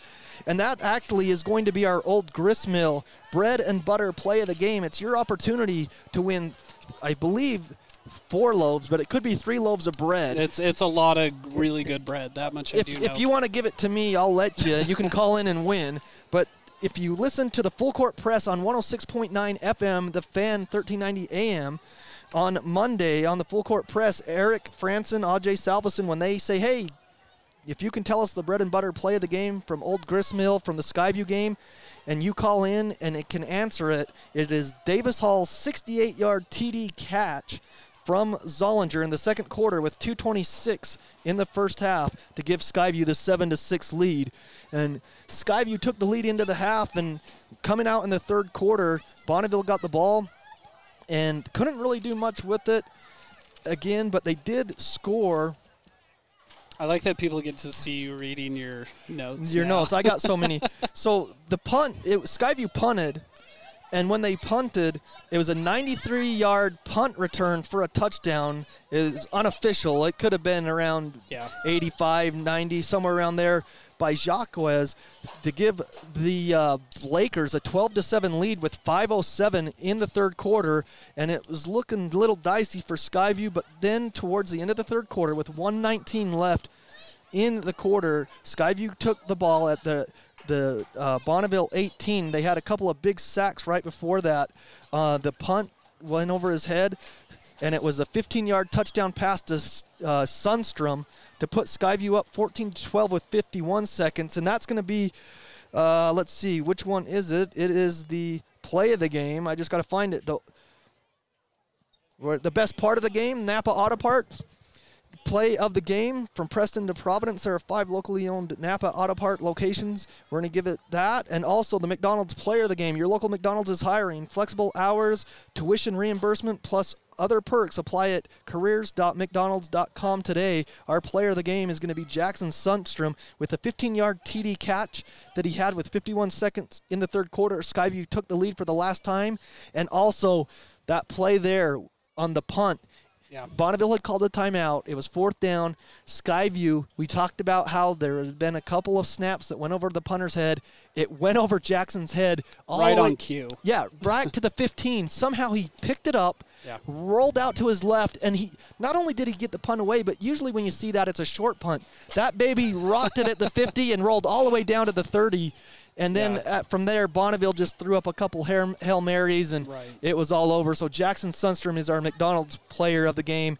Also, Reed Wild scored on a couple of runs in the game. He had 2. One of those was set up by Jackson Sundstrom. That's right. So, I mean, it was tough. I mean, this was an easy decision between Reed Wild and Jackson Sundstrom. And also Cole Watterson. He had a blocked punt, and then he turned around and he had He ran Wildcat. He had the blocked punt. Then he had He might have had the pick, too, didn't yeah, he? he did have the pick. Yeah. And, I mean, Cordell Pond up there as well. He did a great job. Bishop came and played some football tonight, too. I mean, but I think when you and I were talking on that commercial break that we just had, Jackson Sundstrom's really the guy that stood out to us, though. I mean, and it's funny to me to think of a punt as being the play that stands out, but that punt that Jackson Sundstrom had was absolutely game-changing.